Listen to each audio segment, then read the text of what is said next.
Hello everyone, welcome to the final round of the BSKIT Combined Sprint Series, the third season of it. And today we're going to Silverstone to finish it all. And today I'm joined by Ryan. Say hello, Ryan. Hello again. I'm here to commentate again. Should be fun. We're at Silverstone, as Finn just said. As we see a lot of drivers out on track. As we're watching Andre coming out the pits a bit later, trying to get a bit of extra clean air. Obviously, all tyres. All dry. I think his internet has lost him. But yeah, as he was about to say, drivers are going out on track. This is the start of qualifying. Of course, the last qualifying of this season. Important session today. We have three championship contenders. Got Norbert in the lead of the championship. A decent gap to the next driver down. I believe it will be Diego. And then last on that list is Charlie Kent, who we see here. He needs a little bit more. He needs to not only win, but have a boatload of luck coming his way. And Norbert, if he wins, he gets it. If he's second, he gets it. If he's third, I think he also gets it. So if Yeah, you should Norbert get it. finishes on the podium, he should get the championship no matter what. And if he falls off the podium, then a win for Diego would be sufficient. Unless Norbert gets fastest lap. Yeah, it should be. It's gonna be close. It's gonna be interesting to see. Obviously, Norbert normally is known for consistency. He's a very quick driver, but the reason he's in the championship fight to begin with is just consistently in top three. He never really makes too many mistakes. Yeah, So, however, there's a lot of fast drivers on track. Obviously, we're missing the likes of Powell, Frubo. They're not there sadly, but there's still some fast drivers. We have Charlie, Joris. So it's not going to be an easy plain sailing race to get onto the podium. that's true. We'll jump on the bonus with our championship leader, Norbert Tamas. He was quite quick in practice as well. Let's see if he can put in a good lap around the beautiful track of Silverstone. Start finish straight is this. If you watch F1, this is halfway through the lap, but this is the start. Cops is turn 1.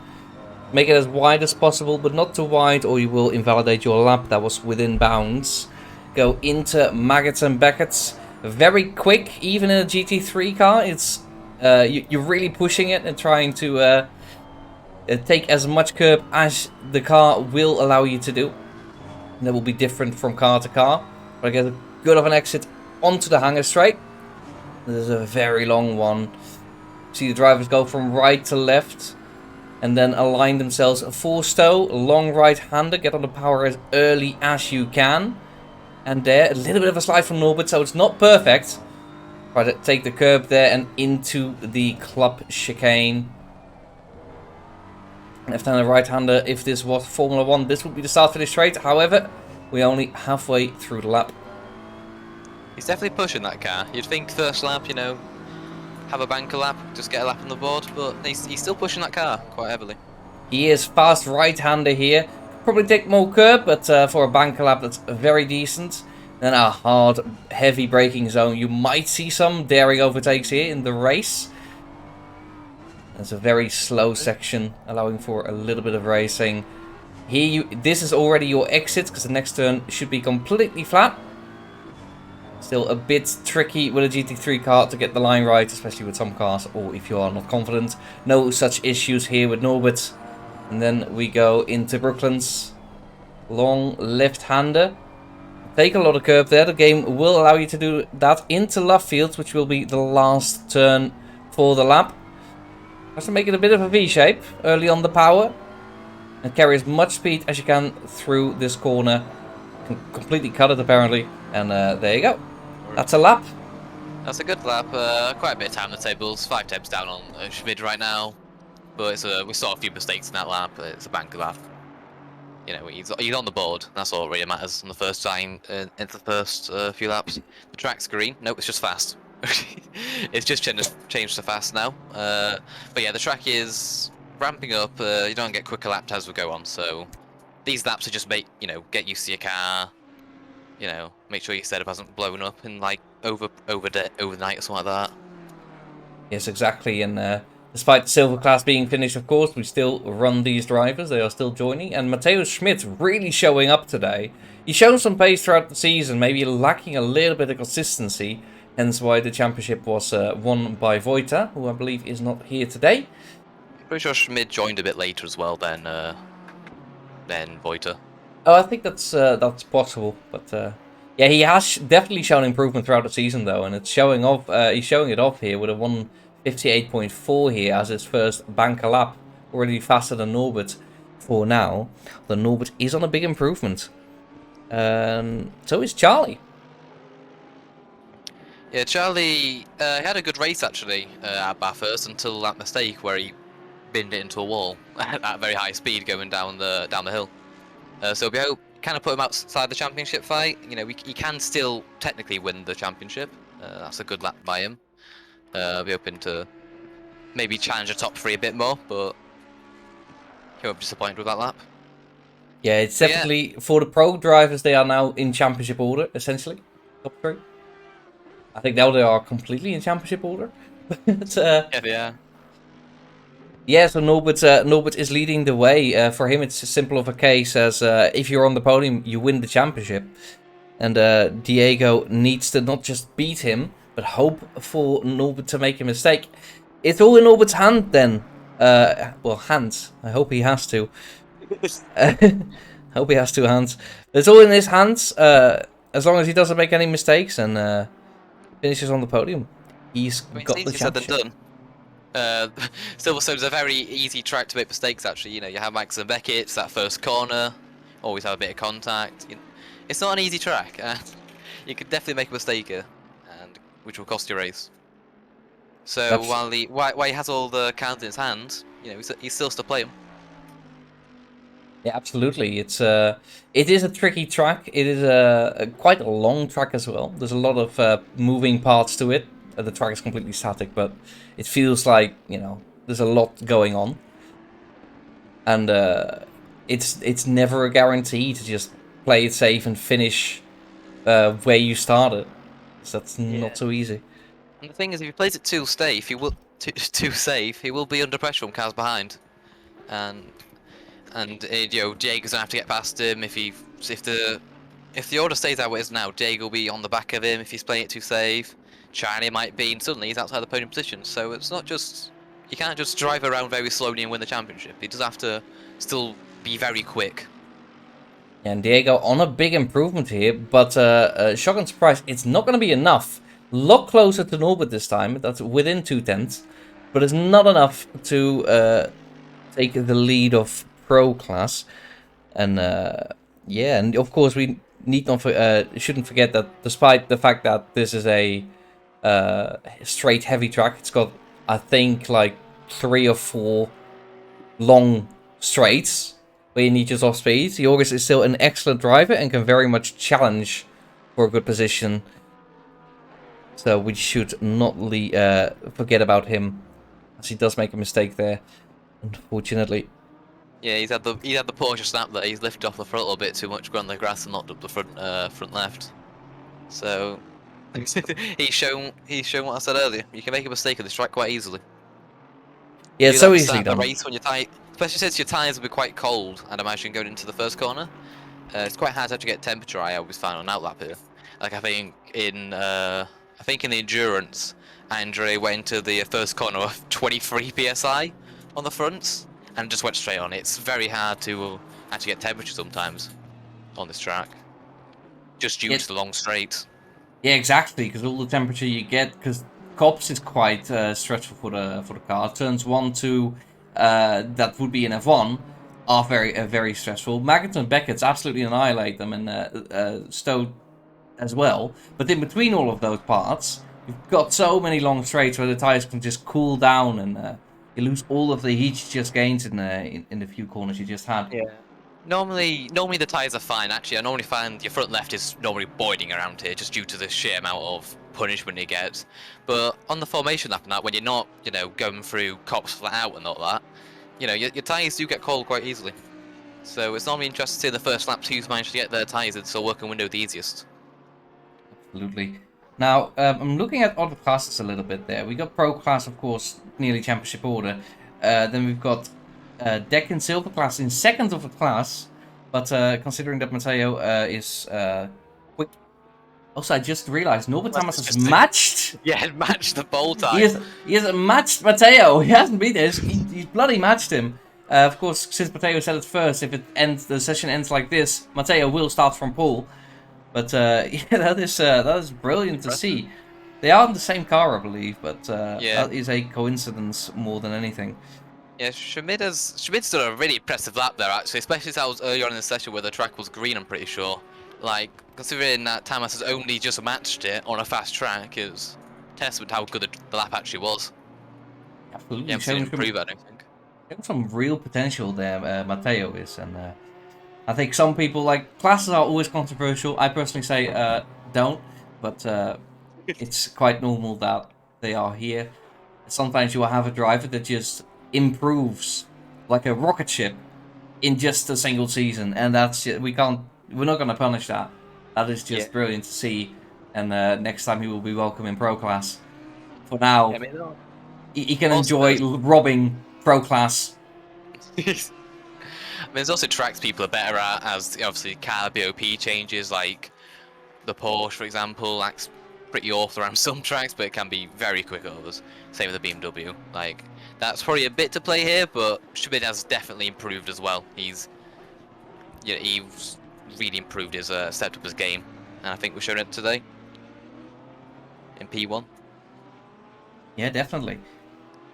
So Deck was leader of the rest of Silver Class, but Hibana Banana has since beaten him. Deck is still on a small improvement. It used to be bigger. I think he's lost it through the arena section, unfortunately. But Yeah, Deck. still a little lap to go.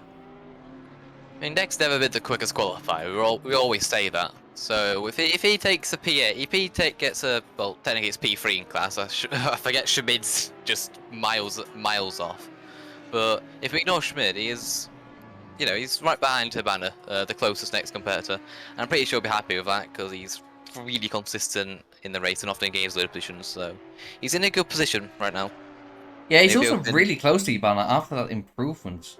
You see Oh on yeah, the Delta, it looks deceptively big because it's 1.4, 1.5. But it's a high yeah, 1.4 and a very, very low 1.5. So yeah, it's a very close it's thing. 5 thousandths of a difference. Yeah, that's like you've pressed the throttle 1 millisecond too late or something like that. That's very ridiculous margins. The smallest slide makes the difference there. Like 1 liter less in the engine could make the difference. That's how narrow the margins can get, and that's what racing is all about. You see Charlie Kent on an improvement, but the gap between him and Diego is quite big. And of course, Norbert and Matteo being a little bit further away yet. But he is improving, and hopefully at the end of the lap he can find a little more, because it's not going to be enough. Yeah, I mean I'm not a professional ACC BOP, but I imagine the Audi isn't the funnest car to drive around here with all the curbs that you really want to be taking. So, You can fix it. Charlie is the highest placed Audi driver right now. I think So he's in a good. He's in you a good. can fix it a little bit. It's not as bad as Monza. This track is actually quite fun to drive in an Audi, from my experience. But yeah, maybe a bit of an acquired taste for some people. Yeah. It's definitely sliding a little bit. I heard Charlie was complaining quite a bit about the ride height early on in practice. He was oversteering quite a bit. So for the race, as we saw it there, it's a lot of rotation. We're hoping the race he's managed to sort his oversteer issues out and can keep on the road in the actual race. Yeah, that's of course the most important. Making mistakes in qualifying is not nearly as bad as making them in the race, where it's actually for points. You can lose positions over it. Yeah, in qualifying, you make a mistake, you hit a wall, you just reset to pits. No one ever sees it again. You go out on track, no one notices it. If you're crashing the race, that's gonna be a race over. Have a good time there. The worst thing that can happen is Ryan make fun of you on stream, or me. Then you just keep going. You might not even hear it if you're not here. But we do see some drivers in here, probably having a listen. If they are, good luck to those. We should have Steve come in maybe a little late for stewarding. I don't think he might not make the start, but he will be stewarding most of the race. And everything that he doesn't catch will be done afterwards. And Yeah, I mean, yeah, there was I think anything. If the last race was anything to go by, well, Butcher steward anyway. 'Cause I'm pretty sure that race he had one incident to steward. So, he had a lot of time oh to have some coffee. Oh. yeah, have an ice cream. I'm pretty sure he was having, wasn't he? Yes, he did. They accused him of having a beer. Turned out not to be the case. At least we haven't seen any Allegedly. conclusive Allegedly. evidence. Yeah, but we'll give him the benefit of the doubt. Yeah, And, you will. we do see Joris setting a bit of a decent lap here. Goes from 6th up to P4. Beats Deep out fast for the lap. Donut there. Charlie Kent, as he is known on the leaderboard. Andre as well, jumping up the board a little bit. Now just behind the little, just behind P5 and P4. So it's going to be close really. There's like 2 sets of groups for pro class. There's the top 3, which is separated by, well, top 2, 1 and 2 are literally not separated by anything really. They're separated by when they set the lap times. Jake is just a bit far behind. Then there's a little bit of a gap, and then there's P4 to 6, Andre and Joris and that, quite close to each other. I think we're going to see that in the race, where the top 3 pull away, and then there's a good scrap behind for 4th. That'll be interesting. Absolutely. We do see Norbert Hammers here. He's setting another lap, and as the track is improving, this lap so far has been faster. He's coming up to the last 2 corners. Brooklyn's here. Gets that by, I believe that's Sammy Cal letting him by. And Norbert Hammers goes through the last corner. Tries to go as early on the power as he can. Doesn't lose barely any time out of the last corner. You can cut all of that. It doesn't matter. There you go. Norbert Hammers sets a new fastest lap and finally takes pole away from Matteo Schmidt, who came out with a blistering lap at the start. Yeah, I think Schmidt's struggling himself to actually beat his lap time. He set that on the green track, and he just has, like, the track's improved quite a bit now, and he's still struggling to actually get near it, I think. Maybe he's just better in low grip conditions, but normally this is not what people mean when they say that. If so, I'm actually hoping for a bit of rain in the race. Yeah, that might be really good for him. There is always a chance of rain, but it's not a high chance, if I recall correctly. Yeah, I mean there was a bit of rain. I'm pretty sure in practice. Well, it was forecast for a bit of rain, so it's not the equation. You know, it won't be like heavy rain, but you know, a little bit of a pit on track. You know, spice things up a little bit. Always open to that. Deck improve quite a lot there and move up to P7. He's beaten Banana for now. It's actually still very, very small gap between the two, which is brilliant. The Sammy Cal on a big improvement. Set a bit of a banker, and now when the track is faster, is actually going to fight for this one. And we are nearing the end of qualifying. Any drivers that start their lap now will finish their session when they finish their lap. And you can't drive out of the pits and set another one. If you invalidate it after that, you are done. And your current position is your best position. Yeah, Deck's P7 then. He will never be better than P7, and Hibana's also in the pits. So. Yeah, I was just saying, I just saw Hibana yellow flag calls in turn 1. Maybe invalidate his lap or maybe spud. Yes, but we also have Sammy Cal on an improvement here, and that might spoil the party there a little bit. Although I did see him make a little bit of a mistake, I think. Yeah, that last section looks a bit scruffy. Scruffy, if I'm honest. Let's see if he can challenge the P7. Have a look then. From P10 goes up to P9. Ooh. It's a smaller gap. He's still close. He's not enough to beat them. He does still have a chance to finish this lap though. But yeah, he has an extra lap. That's what he has over P8 and 7. He's already 7/10 down, so I don't think that's what he's doing. Andre Katz is still on a lap, as well as Vavier. He's currently... Is it finishing? Yes, it is finishing the lap. That's a good lap. P9's beating Sammy Cal even. That is a brilliant time. That's a brilliant lap. P1 fast right now. Yeah, fastest in AM. Very, very nice. Could have set another lap, but he's pulled over. he knows he's done a good lap there. Never gonna beat that, I think. He thinks. Yeah, it's a very impressive lap. Very, very brilliant lap. With Robert Weber still setting a lap. The 67 car, Philip de Zijc, ahead. Currently matching his time. But still, anything could happen there. Andre is currently on a slight improvement. He's going to finish his lap, actually, next out of everyone, and comes across the line, stays in P6. Close to B5, wasn't quite able to beat it, but he knows he has the pace to be able to fight within the race, Exactly. Niels which Janssen is actually something on we decent can't say improvement. for Bathurst. Niels Janssen on decent improvement, moves up to P11. Of course, has already won the AM class. Will be driving here a champion, but no, not leading the class for now. Brown is on a big improvement, I believe. Only halfway through the lap. That is the wrong start finish straight. I was a little bit confused, but still has half the lap to go. And the car 31 behind. Just invalidate the lap time. Yeah, Weber has unfortunately invalidated the lap time. So Dan Brown is on a massive improvement. We keep an eye on him. And Finish, go across the line. Philip will be next across the line, then Robert, and then Dan. And then Charlie will be last across the line, who is currently only on a slight improvement.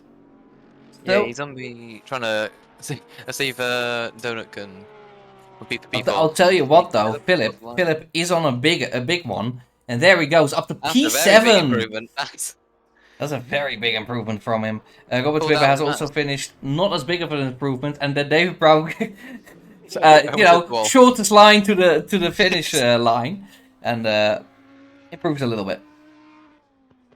Donald will be the last one to cross the line. Can he compete? He's on trying to beat Joris, maybe. I don't think he will be able to, but maybe try to beat Diego. I'm not sure if he has the pace for that. Obviously, Well, taking the shortest line possible. There you go, across the line, and no, he stays P5. I think it's a small improvement in time, but not enough to remove Joris from the P4 position. He's going to have to settle for P5, and that makes Norbert Hamas the fastest driver here. Very good start for securing the title here.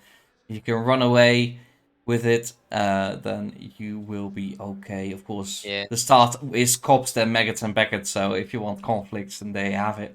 And also has a silver driver behind him as well, who obviously isn't actually fighting for position with him. Obviously, I'm sure Shabid would love to win the race, but he also knows that he's not in the same class as Tamas. He's silver, one's pro. So Shabid might Tamas will be maybe feel very happy with that. He knows he has a cab between him and Diego, his championship rival, and yeah, he's imagine he's pretty happy with himself.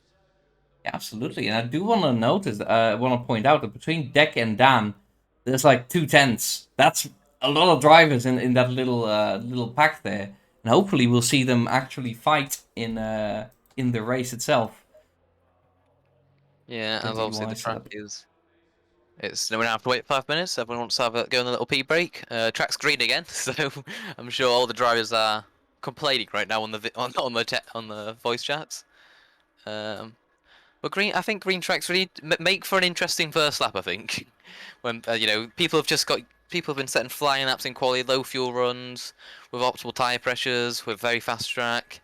And now they have to switch their mindset and get used to the fact they're on higher fuel load. The tyres won't quite be perfect straight away. The track's gonna be green. The temperature's changed. It's got a bit lower. Yeah, it's gonna be interesting to see who can adapt to that in the first few laps. Absolutely. A good challenge for the drivers. And that'll be interesting to see who makes the first mistake there, who blinks first. But still, first we got 5 minutes for the drivers to maybe go to the toilet real quick, maybe grab a drink for the pit stop probably, because I'm not sure if anybody drives one-handed while sipping some water or beer. That's not for the pit stop. Don't drink and drive, kids. And yeah, just get ready. Some setup changes, maybe changing to a race setup. We do see some cars bouncing. That is them resetting from the setup menu. You will see that again within half a minute from the end of the session start timer at the top. Because once they exit the setup menu, the virtual tire blankets will actually be taken off. And that means the tires will start cooling down. They want as much of the heat in it as possible, so they will try to delay that as much as they can. Yeah, like I said earlier, your outlap is tough around here. Lots of long straights, and the corners which normally heat up your tyres, you're not pushing up through 'em. So it can be difficult if you don't know. If you're not good at tyre prep, this track really hurt you. I'm Absolutely. sure Tamas is prepared though. What I remember from the race that I did here in ACC is I think I've done two actually, but I think both time it was terrible on the tires. Like most of the tires don't work, and I believe was it the front left that was actually Yeah. absolutely crying for Yeah, the end of times. when we did PRC, obviously, in the Porsche, the PRC Biscuit Enduro race, our car had so bad tyre wear you'd lose about, I think it was like 3 to 5 seconds by your end of your stint, even though you've loaded your fuel load. The tyre wear is sometimes abysmal here, especially if the tracks do one. Essentially, absolutely diabolical. Yeah, pretty sure I drove into Donut in that race. I'll blame the tyres. Yeah, first you murder Donald and then you bully him on stream, like you did 2 weeks ago. Of Yeah. course, if Donald Uh, makes no mistakes today, then he should be safe from that. yeah, I mean, it's down to him. If he bends into a wall again, then that does sound like a him problem. But it is, of course, for the championship. Norbert Hamas leading it, currently also starting from P1. Diego is second in the championship, but needs a little bit of luck. P1 is not enough. He needs Norbert to finish fourth or worse. And Donut needs to win and get And they'll blessings sky. from the god, basically. Yep. If Turbo was driving today, it would be Harry Spears. He would have about the same situation as Donut. I think there's 3 points between him and Donut. Yeah. I mean, at least Charlie can race knowing that he won't be jump for third as long as he finishes, which is, it takes a bit of the pressure off. Donut could just Donut could just enjoy the race. Really, he's not really fighting for anything anymore. I mean, yeah, he can win the championship, but he's gonna have to don't be hoping for a big collision between the championship leaders, really. Yeah, Which, based right now, and which I imagine is unlikely. it shouldn't be too likely. Of course, we have seen a lot of racing here at BSKIT, and most of the time it has been clean.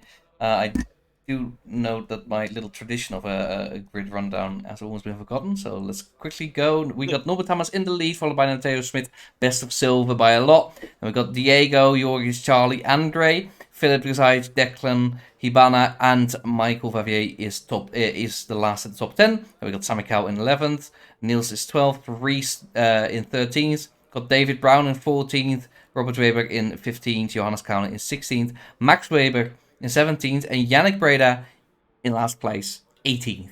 Only got 18 cars today.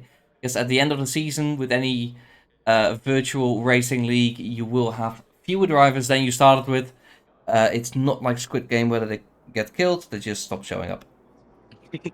Yeah, a lot of people just they've seen Voiter win the championship by 200 points have decided maybe they can't win anymore and just don't turn up anymore. Interestingly, Yannick 18th. We've seen him take pole a few races. I think he's won pro class a few times.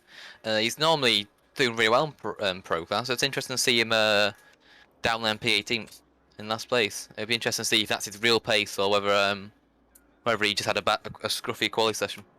What I do remember from Yannick's races is that he's not the most spectacular in pace sometimes, but he is always consistent. Always consistent. And that is the most important thing about racing. You can be the fastest man in the world, but if you put it in a wall every 10 laps, well, you've got to do a lot more than 10 laps, so you're not going to do very well. Yeah, I'm a prime example of that. In Amos too, obviously. I didn't want to mention it. It's as you say it yourself. Can't argue against that. So Yeah. Interestingly, Weber obviously a pro driver. He's stuck behind a big gaggle of lower class drivers, so he's gonna have to make his way through a few cars to challenge the other pro class drivers. So should be interesting to see how easily he can cut through the field. Obviously, Silverstone. You look at it and go, that should be easy to overtake at because they're a load of long straights. However, a lot of the corners after long straights are really difficult to overtake. You obviously have cops, which is you can overtake, but as Hamilton showed, you can also kill a man. So a lot of the time, it's not ideal to be overtaken there. Then obviously there is, I think that's Stowe. Stowe is the one on the second straight, which again is a very fast right-hander. Can also be very hard to overtake, especially especially with the chicane afterwards, meaning that if you do go on the inside of Stowe, you lose you're on the outside of the chicane. So while it looks quite easy to overtake, it can be challenging, especially if you're in a Porsche. Yeah, absolutely.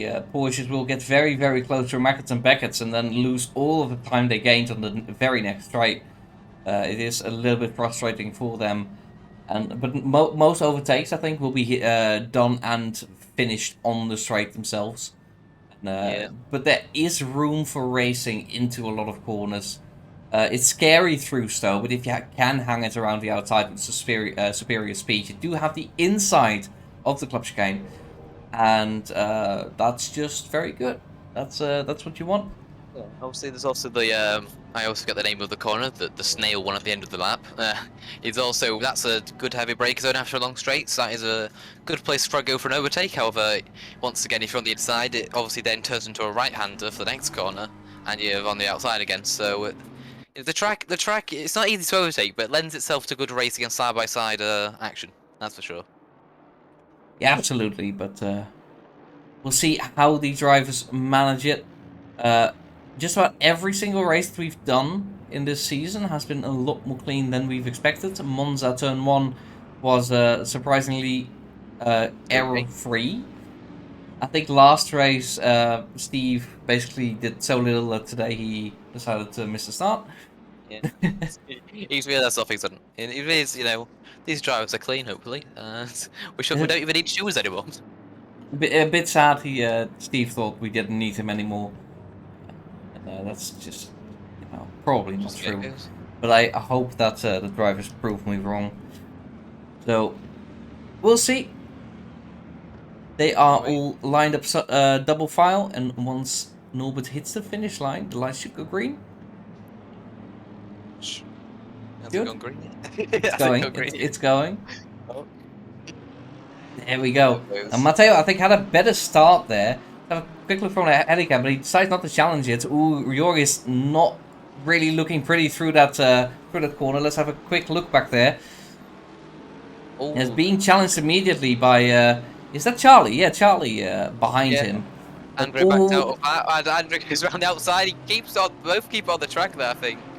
And Andre keeps on the outside and keeps the position. That's incredible, honestly. Yeah, he's got this run, done it. And Declan Bowler actually moving up to P7, I think. Very good job from him. Yeah, and I think there's been one casualty. The 94 car. I'm not sure who that is because, in typical fashion, the standings are just blowing up right now. Yeah, but that's relatively clean, which is always good. Absolutely. Let's hope it can stay that way. Battling back here as well. See Favier on the inside of Hibana Banana turns into the outside for this corner, so Hibana does have a better run and maintains the inside here. Michael gives him enough space, goes a little bit off track, immediately faces some pressure from the Porsche behind. Of course, he is a little bit out of class here. These are silver drivers he is battling, and he himself is an AM driver. But the next driver behind that, that will be Niels Janssen. He is in the same class as Michael, so Michael would like to keep Sammy in between if he can. Yeah, but Michael knows there's no point fighting the cars on your class. So if Cal's just sat behind him putting him under pressure, ruin his lines, then I imagine Michael will let him through eventually. It's better to not lose time battling cars which you're not even fighting for points. Very possible. Quickly looking through the field, I think Dan is currently quite close to Weeble here, or Reese Corbin, as he is on the leaderboard. There's a little bit of a fight here. Reese also extremely close to Niels Janssen ahead. There's a little AMPAC. I think all three drivers are... Pretty sure Brown's in silver. Oh yeah, you are right. No, never mind. David is in silver. So, yeah, David having to deal with some drivers ahead of him. Yep. See Niels going defensive into the... Yeah, I was say, I think Michael's... Oh, David makes a mistake, and that's the wall! Oh, he's saved it a decent amount there. He still hit the wall. He's definitely not got as much damage as he could have got there. He's gonna have to be hoping his car works now. That was still a hefty impact with the wall there. It was a hefty impact, but at a good angle, as you said. So maybe it's not that bad. We If it live in wasn't hope. for, yeah, it was at one point he was sliding down head on into that wall at full speed there, which would have basically ended his racer. So I'm interested to see if he has to pit now. Not sure exactly what happened there. I think obviously we can have a look at the replay a bit later on, maybe. I think the curb simply unsettled him. Oh, nope, that's not enough. Unfortunately, like once I try that, No, unfortunately, I cannot try it again.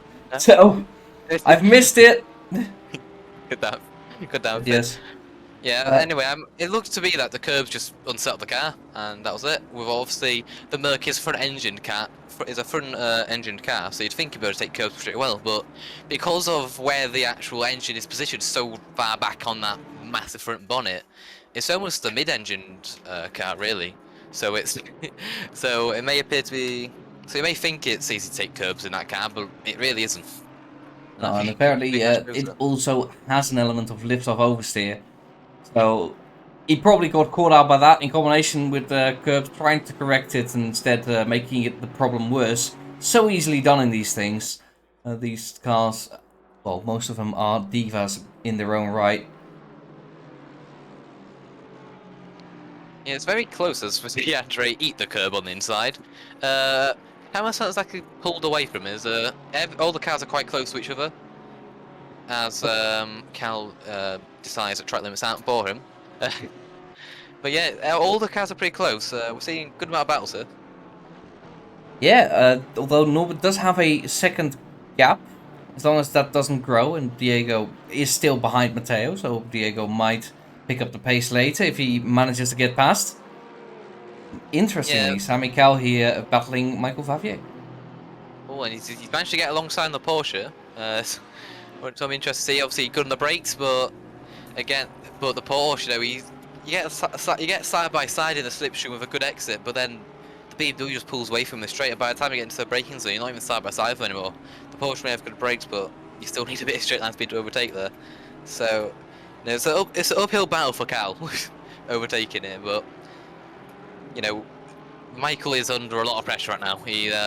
He's first in a pro class, not pro class. He's first in AM class, and he's under a lot of pressure from yeah, under a lot of pressure from Cal. So he should be able to get past him with the pace he's showing.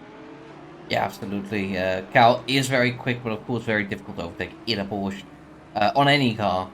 I feel like the BMW makes the problem even worse for him, but got Yeah, good exits, and if you notice, like throughout that entire section where Ryan was talking, Sammy's been on top of him, manages to stay incredibly close, but it's often just not enough. yeah, he's trying to take alternate lines, really, trying to maybe get a better exit through one of the corners. Because if you're in a Porsche, you just follow the car behind in front of you. When you're that close to him, you just had to hit the back of them. The car is like quite a bit quicker through a lot of corners, especially as the BMW isn't the most agile of cars. It's pretty much a brick to drive. So you sort of have to take alternate lines there, as we see them two getting quite close. Joris being a bit defensive with Charlie, but taking a little bit more of the track than maybe the line suggest you can have. Yeah, I would say the steward to have a look at it, but we don't have one right now. So yeah, I think it's time for now. But yeah, obviously Joris it may be in the lead, but he's also with the Porsche, so he's gonna have the reverse issue of Cal, in the fact that the car's no straight line speed. You know, the Audi, as we see, almost pulling alongside there. Now Dote's gonna have to back out, but Andre's over the back of him now as well. So you know, Yeah, the Aston nicely in the slipstream and almost pulling alongside, but Donut playing the defensive game really well. But what he really wants to do is look forwards to the Porsche, which is currently kind of getting away. yeah, it's an easy thing to do, especially when you're in a gaggle of cars. Especially when everyone has different performance and well, slightly different cars, and also because of the corners. Oh, bit of oversteer there. He's managed to save it. That's a really good save from Joris. I think he'll come out and keep the position. Yeah, he's lost a bit of time to the Audis there. He's probably probably a bit terrified right now. The rear tyre is probably screaming as we see the Audi pull alongside of him now. That should normally be enough. Oh, but Charlie makes a mistake there. Goes on the grass, but it doesn't matter. It doesn't matter. It's an Audi against a Porsche. It's going to win the straight line race. The Porsche does not concede. late on the brakes, as they can do, and using the superior grip through the corners, maybe has a chance, but Charlie does have the inside there. Yeah, I don't think he's going to be able to hold it on the outside there. I mean, no, he has. He's managed it. And the Audi's... there it goes. The Audi's pulling away now, and suddenly the Astra's on the inside of Joris now. Joris has had an interesting first sectors. As Andre gets down the inside there. And now Andre is almost challenging Charlie. Side by side, I think. Yeah, those cars got so close there to a crash. Ooh, oh! Andre taking a lot of curb. Maybe more than the car was designed for. But he keeps the car under control. Joris has to back out for like the third time in a couple of corners. But yeah, there you go. Poor straight line speed, absolutely destroying it. And Charlie and Andre move up a position. Yeah, that's what I mean when I say, you know, your situation can change so quickly. You know, we saw Joris pulling away from them two. Next, we know he's made a mistake. He's been passed by one of them. Then he's been passed by the other. Like, it shows that one mistake, one little error, and you've suddenly put yourself on the back foot. Absolutely, but also for Diego, the championship is running away from him. Currently, the gap between him and the championship is about 3 seconds. And a little bit more, of course, given that Norbert has to finish outside of the podium. And Matteo Schmidt, maybe not quite having the pace of Diego, but he is keeping position, playing it nicely defensively, and still in P2. Yeah, I imagine Diego is pretty frustrated behind that BMW. He's been there for basically the whole race. He's watching his championship rival just basically drive off in the distance, and I'm sure Diego is thinking, you know, he's a silver driver, why is he defending? But he's fully entitled to do that. So all Diego can do now is put him under pressure, try force an error from him, and get past him. He has to be patient here. He can't try force a move. Absolutely, and Silverstone has not shortened straight, of course. Overtaking on straight would be easy, but with these cars, this car combination, specifically Mercedes against the BMW, there is not really a major advantage you can get out of that. And you just need to be perfect, and you kind of need to wait for the BMW to make a mistake. Yeah, you see Diego close up quite a bit of a gap there, but you know he's still quite far behind him overall. The slipstream isn't worth it. The BMW is not slow in a straight line, as we see. Especially Diego's kind of trying to scare him in the middle. In the mirrors, he's actually put himself out the slipstream while doing so. So he's gonna have a hard time trying to get past her. However, and if you look at the top of your screen, there is a little 30 and a little apostrophe after it, as after Matteo does concede the position to Diego. So very nice overtake from Diego there, nice on the inside of the chicane after having a much better run through. So, but we're going to see some rain. Light rain, but there's going to be rain. What does that tell you? A bit of rain to spice things up a little bit. I'm sure Diego is probably cheering in his car right now. Whether that's for the overtake or the rain, not too sure. Tamas is probably a bit worried because, you know, for Tamas it's just about finishing on the podiums. You know, you just finish on the podium, get your championship win, and you know it's much easier to do that when you're driving in conditions you've driven for the last few hours. You've practiced for loads, you know, variables are always not wanted by a racing driver when they're winning. So I'm sure Tamas is not best pleased with that news. Yeah, the more variables you introduce to a race, the more random chance is introduced in your result. And, well, if you are 5 seconds ahead, those can evaporate. If you stop a lap too late or a lap too early, those 5 seconds can become 2 seconds the other way. It's very easy to lose a race like that, and Norbert has to remain vigilant and keep an eye on the radar and make sure to make no mistakes before or after. Yeah, but remember what I said earlier though, when we said who would benefit from the rain mode? Remember we said Schmid obviously set a really good lap on the green track. We said he's very quick and with low grip by the looks of it. So let's see if our hypothesis was correct. Let's see if he is very quick in the rain or not. Absolutely, and if we look at Charlie Kent, of course, the third protagonist, sort of. It's like a side protagonist of the championship.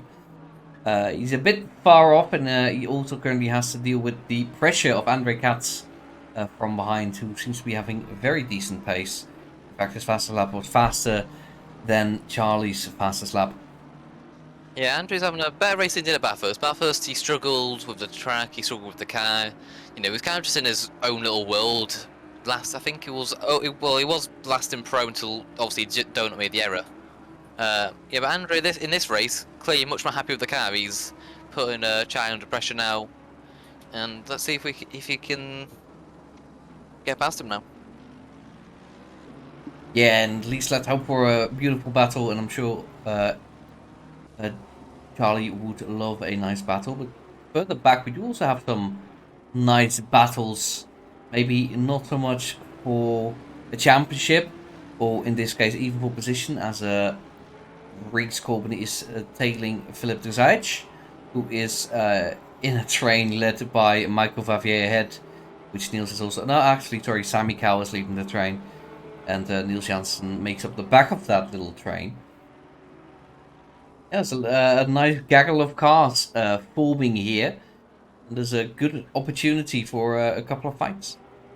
Yeah, Favier surrounded by two Porsches. It's always interesting because you look in the mirrors, you see a Porsche all over the back of you for Max and Beckett's, and then you look ahead of you on the straights and you're gaining like half a second on the straights. It's always it's always funny to see. Obviously though Michael is still in a good position there. He's still leading pro after that brilliant lap in in qualifying. As that Janssen's went off there. Yeah, let's see what happened to Janssen there. Was there a little collision, I wonder?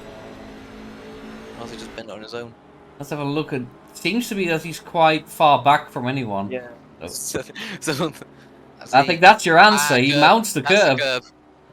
That's the curb. The BMW, you know, normally it's quite good over the curbs actually, but clearly, a bit too much curb there, and that's how you punish from it.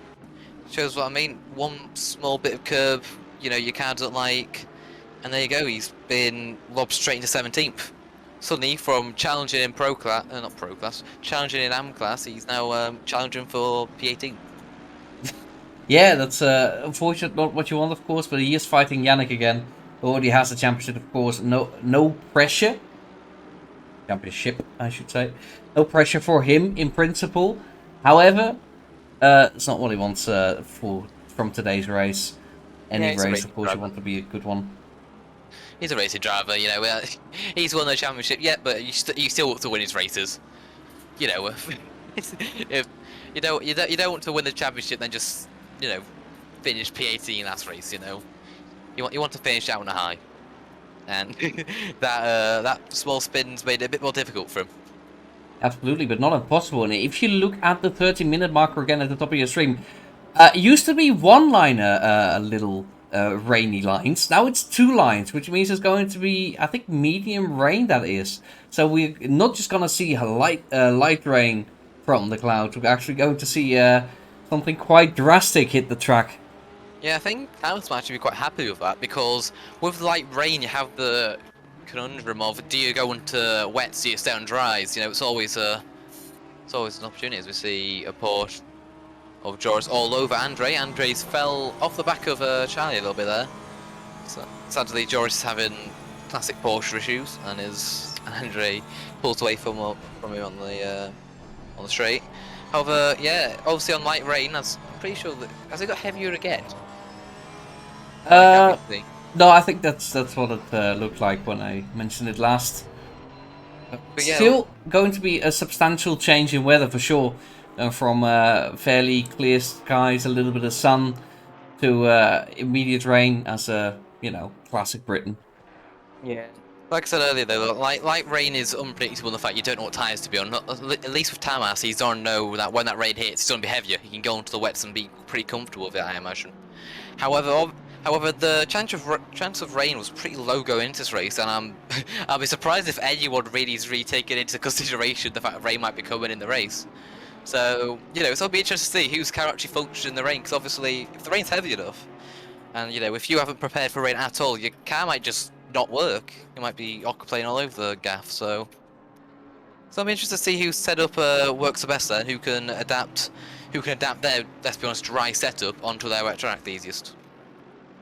Absolutely, it's also going to be a case of trying to nail this, the pressures in the tires and get a good feel of the track. Drivers that have practiced it before the race will have an advantage, and it's also all about calling the switch at the right moment. So it's going to be interesting. This race is far from over for anyone. Norbert can still drop back to 6th if he wants to. And Diego can take the championship that way.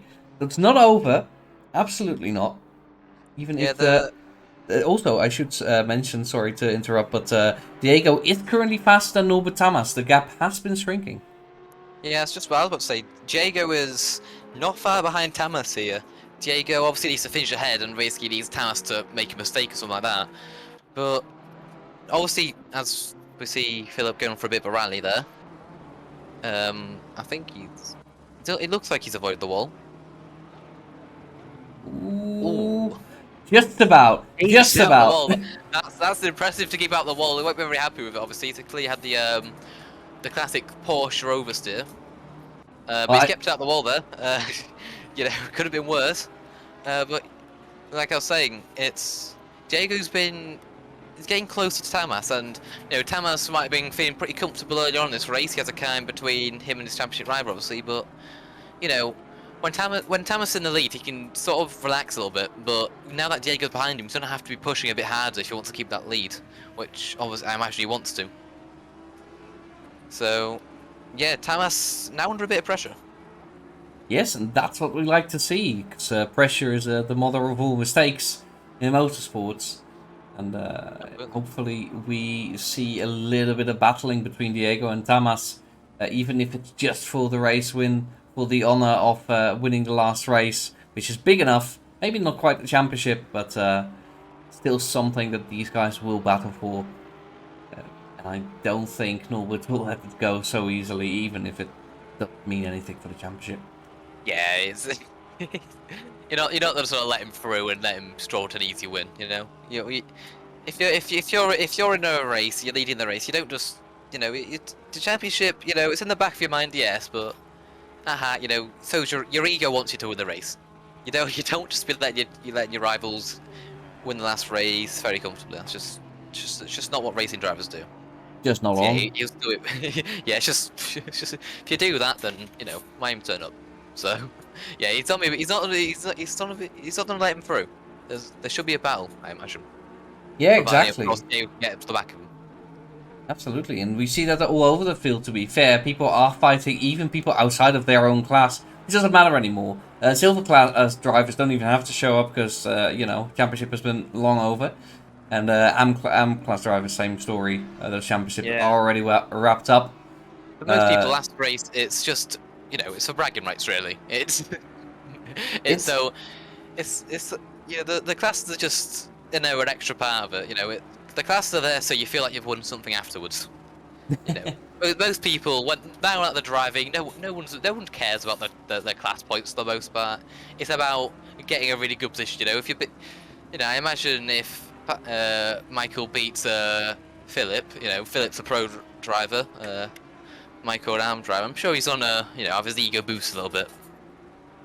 So, yeah, absolutely. It's a lot of words to say. We take it race by race, essentially. Yeah, it's about bragging rights. It's about having fun, really. It's so fun that drivers. We don't. I mean, we have the rights. I don't think anyone ever uses it, except for like when I win a race against Andre. But you'll never hear the end of those. But yeah. I do see Niels Janssen actually challenging Robert Weber for a position. As I said, this is completely it doesn't do anything for any championship whatsoever, but kind of fun. And we drive to have fun. Yeah, exactly. The M6, obviously, I think it's the M6, might be the M8. Either way, it's a very quick kind of straight line, the M6. The Merc, it's not bad in a straight line. I think it's a BMW. No, yeah, it's a car. There you go. Either way, it's not a quick car. Oh. As we say, Rescoping made a bit of a mistake. Yeah, it's not the racing line. I wonder if he was getting. He looked like he was getting closer to Michael there. So I wonder if Correct. they're fighting for each other. Obviously, They, pro Amcas. yeah, they are fighting for the AM class win, and Reese was indeed closing in. Got very close before Cops, but unfortunately missed just his breaking point there, I think. Yeah, the heavyweights a fair fight. These two, obviously in the same car, the BMW M4, very popular pig, has to be said. Um, but yeah, it's a fair fight. And obviously, you know, we're saying how classes don't really matter, but when you're fighting for the win in the class, then it does suddenly matter. Because, you know, it sounds cool when you say you won a race. These are special bragging rights. These matter a little bit more than any other bragging rights. It's just winning the class. It's always nice to have behind your name. And when you're Matteo Smith and win by that much, you just say, I was third overall. And that sounds a lot better. Yeah. Yeah, Reese is putting the pressure on Michael, but Michael making any mistakes yet. We currently have like 3 battles going. Jorgis is very close to Andre. We've got Reese here with Michael, and Niels Janssen is actually mounting an attack right now as we speak on Robert Weber. And he's ahead for now. Yeah, that should be the move done. Weber compromised his line actually, trying to put Janssen under pressure, so he should pull away here, especially with the M6 straight line speed. So that's the move done, and now can set his sights on Philip ahead of him. Yes, absolutely. Just keep on moving. Doing a good job so far as being the championship winner in the M class. But, ooh, as you see, oh, Charlie has a big ass slide. Ooh! How's he had the Audi curb moment? Obviously, that's put him behind, just behind as well. It's he almost got away if it was able to keep the position, but no, he's went for 4th to 6th there, and Charlie again, it has to be said, making a mistake. Yes, but like in Bathurst, where of course the consequences were much more dire. Here, hitting the curbs too hard with the Audi. You can take the curbs if you tune it correctly, but you can't overdo it. It will punish you. And there we saw one of those punishments. And he's back to P6 behind Andre and Jorgis, who you can see right ahead of him. The blue and the red car have been fighting for a while now. Yeah, the fight's all over again. Obviously, we saw earlier Joris in the lead of this pack, and then Donut sliced through them both. Sliced through, got through, and then obviously Andre got past him, and now Joris just sat behind Andre, and Charlie's behind the main. So we're gonna have a round 2 of the fight. My question is, have we seen on camera every single permutation of the order of these drivers? Yeah, it would have. I think we may have. Somebody check that. Somebody be a big... Oh! Whoa! Oh, there's an incident, and Steve has something to do. The stewards would have a big look at that. I don't want to point fingers, I'll see the replay of that. But Joris's car is ruined. I think Charlie will get away with that, but that's gonna need a pit stop, I imagine. That was a hefty collision. It's a very hefty collision. Let's have a quick look at that again. I think... Make sure to go back far enough this time. Well, I have a button for it this time, because there was a car-to-car contact. Oh, actually, there was a punch before it. This is actually the wrong one. I've messed it up. I'm sorry, Ryan. Here's the right one. One job. There was already a bit of contact before that. That was with a different car. They've just went into each other. It's just clumsy by the both of them. Yours, I think, is trying to... I feel like Charlie's tried to, keep yours to the inside, compromise his line. But yours has kind of wanted to, do the exact opposite and widen up his lines as possible. They've just kind of awkwardly come together. Obviously I haven't seen the exact replay. I could be completely wrong there, but it just looks like an awkward come together between the two drivers. Yeah, yours has been punished the hardest, that's for sure certain. Yeah, it looks a bit awkward, but I'm sure Twitch chat has a very strong opinion on who was at fault there. But it looked a little bit like a weird racing incident, one that should never happen, but definitely can if both drivers are using the track a little bit more than they perhaps should. Yeah, you're surprised you don't see it more in racing, really, because when you're on the outside of a corner trying to overtake, you're always told keep the driver to the inside, open it up, and compromise their line. Whereas if you're on the inside, you're always told open the corner up as much as possible. squeeze the other driver. So when both drivers try to squeeze each other, especially as Joris is in the Porsche there and he's dropping back quite a bit as well, you have to bear in mind because just straight line speed Porsche things. It's just you're surprised you don't see it more often actually, because it's quite an easy mistake to make. As we see, Joris also got, I think he got a penalty for going to the pits as well. Yes, 37 that's stop go speeding. penalty. Speeding into the pit lane will get you a stop go 30, which is basically the steward saying, okay, you went too fast, can you please try that again and do it well this time? So to ruin his day even further, that won't even count as mandatory pit stop, I see. For some reason. Oh, because he So didn't change tyres. yeah. And you know what's even So worse? what? The rain is gonna hit anyway, so he's gonna have to stop again anyway. Yeah, Joris is he's not at a good time there. Charlie's got extremely lucky, as we said. You'll see what the stewards think. If he gets disqualified, for example, he's not been lucky there, obviously. But yeah, it's just clumsy, really. And Joris, sadly, he's had his race ruined, and we've been kind of robbed of an actual good battle there. Yeah, of course, I hope for your sake that he has had better days in his life and will continue to have them. This is definitely not in the top 3, hopefully. Yeah, that is devastating to him. That's a massive time loss, and I don't think rain can fix that. But I think hopefully yeah, keep he's a driving. lap down. He's a lap down the leaders now. I see. Hamilton just got past him on the track map, so he's lost a good chunk of time there. And it's just, he's lost a bunch of time, and just because he wanted to go to the right a little bit too much, and I want to go a bit down to the left. Yeah, But and high speeds, high speeds. It's I forgot what I was going to say now. High risk, high reward, and sadly, you're in a wall now. yeah, it's so important. I think the students will have a look at that, and hopefully they do messages saying what they found or what their judgment was, but maybe we will not get that. If there does appear a time penalty on the screen, then we'll know. As we, I Yeah, think Andre made a small mistake. Is that correct? yeah, he's got passed by Charlie. I say He's small mistake. That's just missed that's his braking drift. zone there. Yeah, that's just Tokyo drift, and he's lost the position to Charlie there. Charlie, I will say, I think he's got damage. He's we saw him almost all over the back of Andrew before, and he was, I think, before that, for the sake about second off. So I think Charlie does have a bit of a damage there as well. He hasn't got off scot-free, that's for certain. Yeah, top 10 images to make you cry here. That you're sitting in the pits. No work on his car being done, just serving a penalty. Yeah, he's essentially gonna have to do more than 3 pit stops this race. It's basically a race ruiner, really. I mean, Yeah, fair play to exactly. him, he's driving still. He is I know still driving, and Yeah, we I know do a lot of really appreciate drivers. that. Yeah, a lot of drivers probably would have left just there.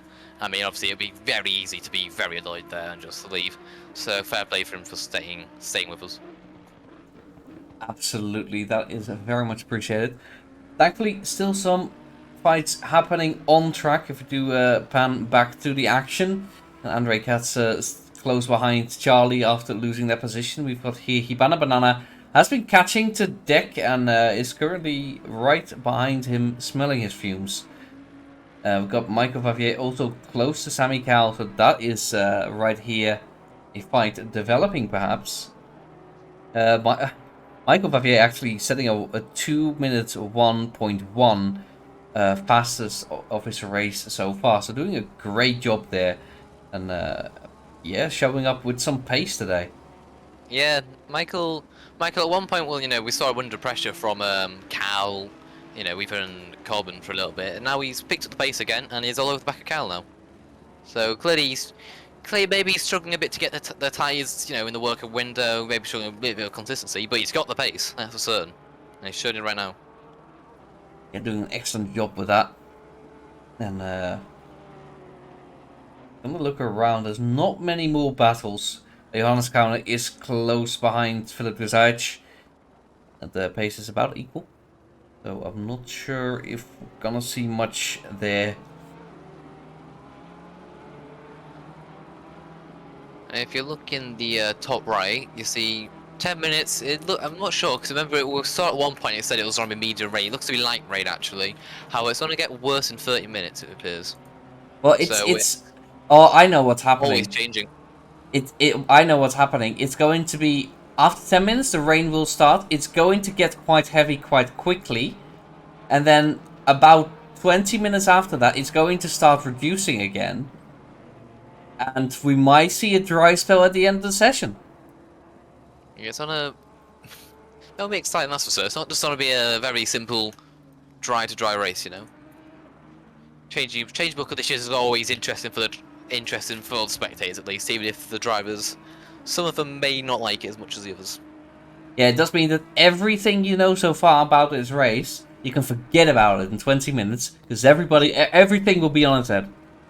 Yep, you know what, you know you've been spending the last hour or two, you know, practicing when to press the throttle, when to press the brakes, and that now means nothing. Once the rain comes down, you don't have to press the brakes and hope the car turns. Oh, you know what's even better? I see on my list of deltas that a lot of drivers are actually getting closer together. Niels Janssen, Johannes Kounen, and Philip Guzajc now in a train. And Reece Corbin closing in on Michael Vavier, who's still behind Sami Cal. Hibana, of course, still fighting with Dek and Andre close to Donut. This is going to matter a lot these next few minutes. And you do see in 10 minutes, the rain is not just going to be light, it's going to be substantial. Yeah, and bear in mind, if the gaps are closer, you know, well, you need, when the rain comes, obviously you need to be in the pits at the right time. That's always the case, yeah?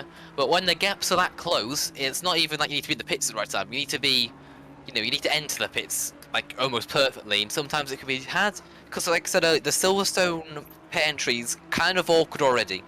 You have basically a fast right-hander, and you have to sort of brake for the line while you're doing it. So in the rain, especially when you have cars around you also trying to get into the pits, you know, some might be taking risks going out for longer and that. The pit stop phase here is going to be very important for people's races. Absolutely, and if you don't have any snacks right now, I suggest you run very, very fast, because the rain is incoming anytime now. I think we'll see it around 5 minutes, so 2 more laps for most drivers. And ooh, we do see Niels Janssen making a small mistake there, going on a drift, and keeps the car relatively under control. Yep, got away with it really. He's maybe lost a tenth or two, but you know what? He's probably already forgot about it. It's now going to be again trying to put a charge on P12. It's simply an alternative racing line, a little bit slower, but he seems alright. These tires do not need to be preserved anyway, because and as you see on the top, actually, if you look at the weather, Ryan, What is going on? It's changing every 2 minutes. like I said, it's going to be 20 minutes of rain and then dry again. It's going to be brilliant. Yeah, I'm here for it. Yeah, yeah, but it might change again. We've seen it say it's light rain twice, it's heavy rain, it's all over the gaff. Either way, it's going to be unpredictable and exciting. That's what we want to see. Yes, I love both of those things, unpredictable and exciting. So, yeah, it's going to be brilliant. This race has barely started. It hasn't started. It's going to start. Better than F1. I mean, is that difficult? That's some slander, I'm sorry. Yeah, you've angered everyone now. But, you know, was the 3 different alternative racing lines there? Yeah. Reece has a very close look on the inside, but thankfully decides against it. Yeah, I think, I'm not sure that the car, I think it's Cal ahead. Yeah, Cal went a bit wide there, then Fabio went a bit wide for following him, and then Corbin kind of took the actual racing line and have just all suddenly closed the gap slices. Nicely together. Reece maybe not quite having the line through there, through Cops, but he's keeping up. He's having a line. He's keeping up, and Sami Cal not able to run away from these two. Of course, he is in a Porsche, so that would be asking a lot. But even through the corners, I think Favier has a good pace through there. And actually, I want to quickly see. I feel like I saw. Yep, I see something moving in front of the window of Sami Cal's car. It's the rain. Any rain yet? We see the track just hit up as well. So just as the drivers are finally getting that lovely bit of grip, they can press the brakes a bit later. Now it's pissing it down, and you have no grip again. It's going to start raining extremely soon, any moment now. And drivers are gonna have to start thinking about their pit stops as Niels Janssen, I believe, overtakes Johannes Kauner. Yeah, that's a very simple move actually, and yeah, he's been released and can now chase after Philip in the Porsche. Yeah, it depends, obviously as well. If the rain comes, for example, if Thomas is going past the lead, past the pits, as the rain starts to come down, the drivers in the back might be able to get a pit stop, a lap earlier, and then the rain comes down and they've gained a pit. So there's an element of luck when rain strikes, whether you get the pit stop correct. Whose position I wouldn't like to be at, who I'm not envious of right now. Is it Mr. Thomas, first name Norbert? Absolutely. What do you do with this situation? You can't wait. You may think, you can wait for Diego to move. Normally on strategy, if you're leading a race in a lovely dry race, you just wait for the car behind to pit, and then you pit a lap later, especially with a 3-second gap. Most of the time, they're not undercutting you that hardly, especially in ACC where the undercut's kind of pretty marginal overall. But when it's raining, when it's raining, you have to make the decision for yourself. You can't stay out an extra lap and then wash off on the road. But you don't want to be pitting a lap early and being really slow on some wet tires on a dry track and then ruin your tires and compromise the rest of your race. It's a lot of it's based on experience. So some drivers would have been in this situation before. They've had experience with how the rain, how quickly the track will transition, when the actual transition point is. To interrupt you here, Reece Corbin on the outside of Michael Vavier here, looking for a move. Unfortunately, doesn't make a mistake. Oh, I do see a big slide from him. The track is still optimum, so the rain isn't quite hitting yet. But it will do, I think, in about a lap. Yeah, I also would like to be I wouldn't want to be in Michael's position right now. Obviously, he's leading AM class right now. He's doing a great job. However, he's been stuck behind Cal for majority of the race actually at this point. And he's seeing, Corbin just sit behind him, and when you're in the lead of your class and you're having another driver from a different class basically holding you up, and you're seeing the car who you're competing with closing up on you, it's always, it's a nerve-wracking experience. It's easy to get impatient with the car ahead of you, especially when it's a Porsche and it's just being slow in the straights for no reason. It can be infuriating, but so far Michael's done a good job of it. He's opened the gap up a bit actually to Corbin and has been quite patient with his moves. It has a look on the inside though, and actually this one might stick because Sammy goes a little bit wide, and there you go. Sammy concedes that position, but crucially for Michael actually, he sticks it in between himself and Reece, and ooh, have a look at that. The stream quality might be going to hell. That's because the compression has to deal with a little bit of a rain effect. And you can see on the top right, track has gone to fast. The weather is rain. And it's going to keep dropping from fast to green to, of course, damp. And yes, we got Philip already calling it, going into the pits. Same with number 12. Obviously, these drivers are a bit far behind. There's nothing really to lose, actually. But also, the track's already greasy. It's heavy rain. It's tipping it down. And some of these drivers are literally going from back to back. It's only just out of their lap. And bear in mind that, it may not be quite wet tyres yet, but the pit stop's is maybe about a minute 30-ish. I'd say. No, it's not a minute 30. What am I about? It's about 45 seconds. Anyway, it's a long time. By the time you get out, it's going to be almost wet. As you can see here, these drivers are struggling, and I think the leads have got a bit lucky here because the rain managed to come exactly as everyone got past the pit stops. But for these drivers, especially Michael, he's just got past the person he's been fighting with the whole time. As soon as you get past him, suddenly it's raining and he has no grip. Yeah, you see him sliding. You're going defensive on that Porsche. You see Reece massively going wide here. The grip is absolutely gone. And these drivers, I think they will all pit at the same time. And then it's all about who has the better stop. It's very annoying for Michael, who hasn't had a chance to run away. Hamas doesn't pit, by the way. Oh yeah, you are correct. Did Diego pit? Diego's to the pit, so different strategy between the top two as well. That's going to be interesting. Who's made the right decision? We don't really know. We're going to find out. Michael's really struggling now, but it's just so difficult for the drivers to overtake now. He's trying to just get past him, but the curbs, especially now they're on slick tyres, the curbs are greasy. It's kind of hard to actually, you make a mistake, you go a bit wide. You've already not had a great time. Now you're on a big curb. You're just on a spin into a wall nearly. So it's really difficult for all the drivers really. We've seen a few people stay out actually. I see Oh, hello. all these They're three. all staying out. Yeah, I was expecting. I would have thought, if I was Corbyn, especially with how badly that BMW looked to be handling, I would have thought you would have pit there. But clearly they know something we don't. We see, I think. This is Tamas, leader of the race. Of course, with Diego dropping back to P8 right now. He's behind that little pack that we saw earlier. He's got a little bit of a gap, a little bit of space to breathe. He will be trying to put in laps as fast as he can and try to gain as much as he can. We do see, I believe, somebody making a mistake there, but Yeah, the he seems track's to be driving again. transitioned a bit wetter now. I can't read it. I have got 2 pics on the screen, but yeah, the track's damp. That's normally a good estimate for where you want to be pitting, really. Yeah, as well as that, I think quite a few drivers stayed out. It's like 50-50 almost. Ooh, you do see Norbert absolutely struggling here, Oh, missing the apex by yeah, a lot. Keeping the car yeah, on control quite impressively, though.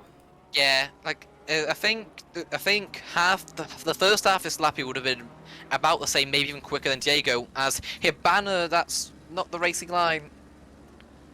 Well, that is indeed very much not the racing line. Curious what happened there. We'll have a look at that right now. Why not?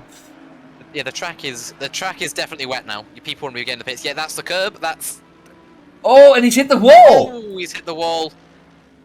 That's what I was saying earlier. You're going to a curb on a wet track with slick tires, and you just sort of lose it.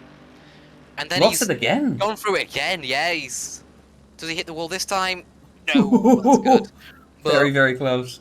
yeah, the track's definitely wet now, and I feel like for people like Tamas, the first part they'll probably be quicker than Diego, but then afterwards he would have lost time to it. So I'm interested to see if they actually stay out ahead. Robert Tamas is in the box right now, and Diego is going to try and catch as much as he can. He has indeed caught, that's Michael Favier ahead of him, who might be the last remaining survivor. I'm not sure what the plan is there, but I assume he'll be going in right now. Yeah, it's a very cautious thing. Diego obviously right behind them already pitted, so he can stay out and try his best. Can he jump Tamas? Tamas is coming out the pits right now. It's going to be close. Oh, sorry, I tried to switch to Diego. Diego is right here, so he has a little bit of overspeed. I think he definitely caught a little bit, but it's not enough. Yeah, I think Diego pitted a lap too early, and I think Tamas either got it bang on or maybe should have pitted a lap earlier. It was marginal. I feel like there was 2 camps of drivers. There was the people who soon as saw the rain pitted, and that seemed to be a bit early, or the people who waited for a damp track, and at that point obviously they had, they were basically driving on slicks on a wet track. Can I tell you something crazy? What? The difference between the 2 drivers is about 2 seconds now. And Diego stood still for 2 more seconds than Norbert. That made all the difference. Yeah, and I wonder why that might be. Did he have damage? Maybe a little bit of damage from maybe a collision we didn't see? We don't really know.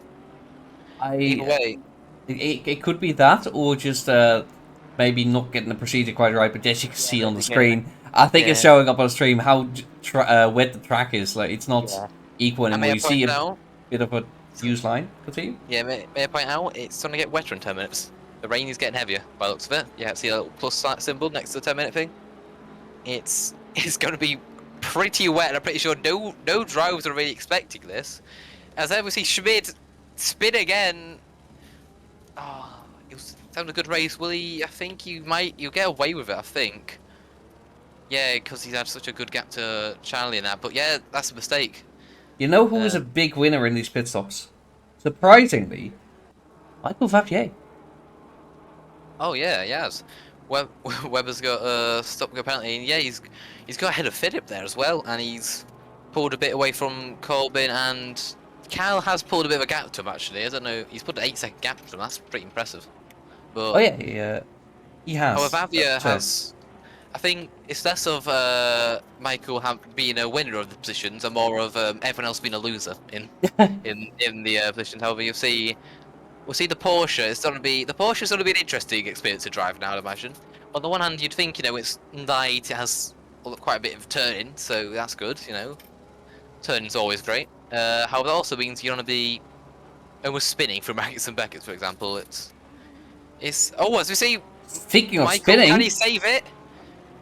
Yes, he's now under pressure from the Philip behind of him. He's got a very compromised line, and I think if Philip can get on the throttle, yeah, we can get the throttle. Now we're side by side with the BMW, but obviously the Porsche has the inside. I think, yeah, Michael's gonna have to back out there really, because you just cannot stay around the outside. The track, the curbs are just too wet. You don't want to go near them.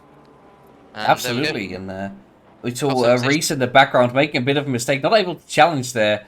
But yeah, it's going to be who can adapt the quickest. I did say Michael had won a little bit, but that's because I thought Philip's car mistakenly was Sammy's car. They are, of course, teammates. But fortunately, that's not the case. And Dan Brown makes a mistake there, coming out of Cops, I think. Oh, no, that's not Cops. That's F1 turn 1. Yeah. Yeah, it's so tricky. Lot of mistakes happening. It's I so think tricky around here. Yeah, we're seeing what I said earlier. I don't think many people were expecting wet, and if you know, the talk really was that it's probably not gonna rain, but if it rains, it'll be quite light. You won't really notice it, or you know, you might have to, you know, it'll be greasy. You know, it'll be fine. But we're seeing that not to be the case. It has absolutely pissed it down as we see another mistake there, and I think a lot of people just aren't ready for that. Just weren't expecting these conditions if it got out there, and now now it's a real test of adaptability. Who's prepared for this? Who has the experience in the rain? Obviously, who has more car control when their car is not set up for these conditions? We are on board here with Niels Janssen, who has caught up massively to this pack. Since, of course, that's Michael making a couple of mistakes and Reese making a couple of mistakes. Niels is now all caught up, and this is a top 3 fight for AM class developing. Yeah, if you're watching Nils, you can see he's taking different lines for some of the corners, like Stowe, for example. That's just, you know, the wet racing line is quite a bit different as we see him almost bin it there, actually. But yeah, you can't next to track, but he's all right. Yep. Yeah, the thing is, when you're, you know, people who drive, you know, these cars around track all the time, hot lapping in their time trials and all that stuff, yeah, they get used to taking one line, right? But when it's raining, sometimes those lines don't work. It can't take the curves as much. There might be less grip in that line. You have to adapt, and some people just don't adapt as well as others. Some people just cannot really find the new racing, like the racing lines. I think Janssen have a good chance of overtaking. Ooh. Ooh. Oh, Reese is struggling there. It, has he? Oh, keeps it out of the wall. Yeah. Oh, that was so crucial. Yeah, you saw what I mean. He's went through the that left-hander, got on the exit curb, lost it, saved it, then got on the throttle again and lost it again, and then just hit the wall nearly. There is no grip near the curbs. Bana actually took 2 positions there, like a ninja, stuck in between. But yeah, that does mean the pressure on Michael is a little bit alleviated with a mistake from Reese. Corbin drops back to P12, not the worst thing in the world, but there is a decent gap now between him and the next car. So he's gonna have to fight back that time. Yeah, I think he's struggling, as I was just about to say, I was going to say he looks to be struggling in the conditions, and that just proves what I was on about. That car does not look comfortable in these conditions. Oh, speaking of things changing and shit, Diego, hello! You are right behind Norbert Tamas. He was catching quick. Fruba was saying it in chat, of course, and I was keeping an eye on it, but he snuck up on me now. After the pit stop was 2 seconds, now it's 1 second, and a proper fight. Ooh, Johannes Counter. Yeah, that's an interesting place to have a crash. How did he manage that? Let's have a look. Let's have a look. Gone on the exit curb. Yep, that's an exit curb. Ooh. That's a big one. It's sometimes you go, oh yeah, I want to use all the track. You can't anymore. Like I said, you have to adapt the lines, and clearly some people just aren't experienced others. We'll see here, Jago won't really be wanting to get near the exit curb that much. I say that as he just eats it. I mean, it's not by choice that he ate it. He was sliding onto it. But yeah. And I think another car's been on the straight as well. There, Ooh. so we get a flag there for a second. Oh, it's 30 something, 31. Yeah, I mean, I can't see the numbers, but yeah, someone else has had a bit of a nightmare as well. Yeah, It's one of the waivers. Oh, there's another nightmare somewhere. Oh. A lot of things are happening. Yeah, a lot of people. That's a very damaged car. Okay, let's have a quick look what happened here. See, that's way too much curb. He's got away with it, and then he's Ooh. You see what I mean? He hasn't even got his full car on the curb though. Obviously he's going through the left hand, and that left hander is, it's easy flat and when in ideal racing conditions, obviously. But when it's raining, you don't really want to be getting to the inside curb as much. You can like a lot of drivers actually will be you'll be lifting through them. A lot of drivers, and it's on the edge of grip. And clearly, as we saw, was on the edge of grip as he hit the curb, which is about no grip at all. It's just been him into a wall pretty much. And now Yeah. both waivers are almost last with penalties. And drive through for M Weber, of course. I believe that's Max. I don't remember. But yeah, and we got Ibanez has closed in on Michael Vavier. It is indeed Max Weber, I had to check. But he's closing in. Oh, he's actually almost side by side, so let's have a good look at this through the helicam. After Maggots and Beckett's just a much better exit out of it. I think Michael will understand that fighting it is maybe a bit too risky, especially in these conditions. With Ibanez just having more confidence. Oh, but there is contact there, and I'm not sure who is to blame for that, but it's also just, racing, so it's fine. I think the Stu's look at that and just say, you're both. It's just silly from both of them, really. Again, I think it's Ibanez. He's not exactly went to the inside. I think we can say he's missed the apex a little bit, but also in these conditions, there's. That's a weird line, but yeah, there's not much grip, especially offline, and I'm surprised that Vavier just didn't give him a bit more room and let him through. Either way, hopefully there's not too much damage and they can get along, and they can just carry on with their races. I think the plan for Vavier was to let him by, but I don't think he expected Ibanez to understeer, which he did a little bit. Missed the quarter just a tiny bit. Then there's just a little bit of contact that can happen, but no harm, no foul, as they say. Yeah, I think the student will just say, well, it's just racing, really. Contact happens in racing. I know a lot of people, when they see a bit of contact, they want to point things at someone. That's what people want to do. It's just the natural instinct to be like, oh, someone's hit. Well, someone's to blame. Why is the contact? Then you want to give like a 20-second penalty to someone. That's what we like to do. That's what like a lot of drivers want to do. But sometimes racing incidents do happen. I think that's just one of the examples of them. Just racing. I think a lot of that comes down to like when we were kids in like primary school, when something was wrong, somebody was going to get a punishment, and if we couldn't single out the person, then the whole class got the punishment. Yep. So we see Diego unlapping himself. Oh, that's the other Merc. Maybe I don't know why he did that. That's David Brown maybe sniffing those fumes, seeing maybe his pace is through different fuel or something. I don't know what was going on there. But, yeah, I will say the Merc is very sensitive to rear downforce. Like some cars, like different like bit of contact. Some like for example, the Aston, I found you can have a bit of contact in it. You can have like 5 seconds damage, and you won't really notice it. But for example, though, like the Porsche, if you got like a second on the front aero, it actually drove abysmally. And the Merc is very sensitive to rear hits. Remember, I was driving it around Kyalami once. I was testing it for this series actually, and I got a little tap on the rear, got I think like 3 or 5 seconds damage, and it was literally undrivable. So I think he'll get away with it, but it's not ideal to have your rear axle just tickled during a corner. Your rear axle tickled. Now, it's not what you want, of course, and you do have to be aware that you don't accidentally pit maneuver somebody into the wall, as we saw earlier, between, I believe it was Charlie and Joris. Joris is currently not last. That's very impressive from him. That is pretty impressive. He's not even last in class. He's second last in class. That is. He's alright. He's being rewarded for staying with us. It's absolutely, and there's still a lot of rain. A lot of race to go. There's a little bit of rain to go, and in 10 minutes to go, in 10 minutes from now, sorry, you will see that rain disappear again, which gives Diego another opportunity to maybe overtake through pit stops, as he has started losing a little bit of time. Yeah, the thing is, how long will it take to dry out? Like, we don't see it's gonna stop raining pretty soon. I imagine within the next 10 minutes it will probably stop raining. But a pit stop is about it's a good minute. Yeah, a pit stop's a good minute. So yeah, and especially because there's 30 minutes left. If it dries out, let's say in 10 minutes time, the track then has to dry out to dry conditions, right? Which could take a decent while. And by that point, if there's like 10 minutes left, you know, you would be wondering, you know, is it worth switching to slicks? Will you make the time up again?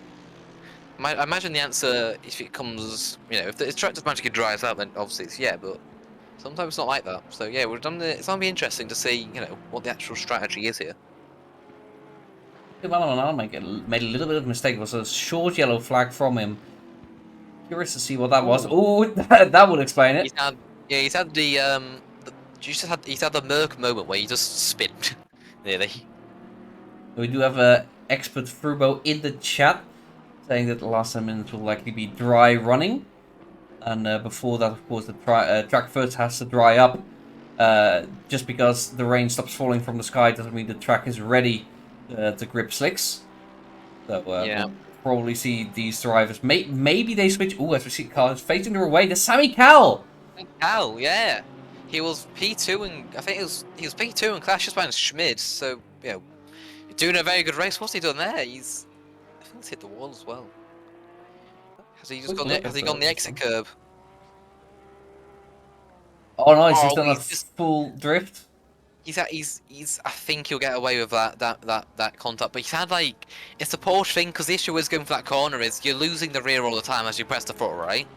Because you know even in dry conditions, right?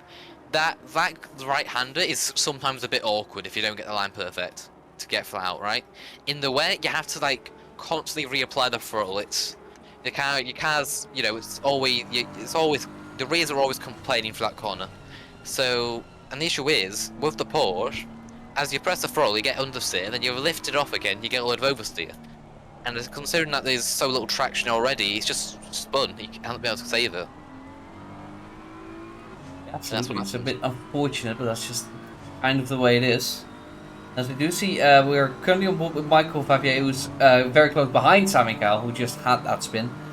And Niels Janssen is actually catching up to him, and that's going to be a fight for the lead of AM. As Sammy does a very cool drift. Yeah.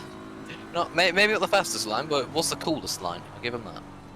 So that's not points for the championship, but it is points in our hearts, and we'll forever remember Sammy for his cool drift at Silverstone. Absolutely. 28, write it down.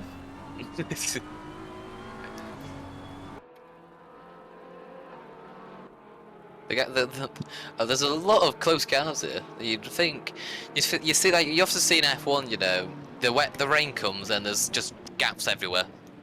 No one's near anyone, but here it's very close. There's gaps closing. There's gaps being pulled away. There's just everything's happening. No, like I have no clue what to expect for the next 30 minutes. No, exactly, and this race is very far from over, as we do expect the drivers to switch to dry tires later on, maybe at the end of the race. If you look at the left, the bar in the middle, that's entirely green. That just means that everybody has. Because I think Yannick has made a mistake. Let's have a quick look at that. Yeah, so everybody has done the mandatory rule of you have to switch your tires, of course, because you're not going to drive this in conditions. Oh, that was What a save! That was almost a perfect save, but unfortunately, small hit with the wall. Still a very good damage limitations there. Good job there. He's managed to use the brakes to basically avoid most of the contact with the wall there. He's obviously not the happiest, but I think he'll get away with that.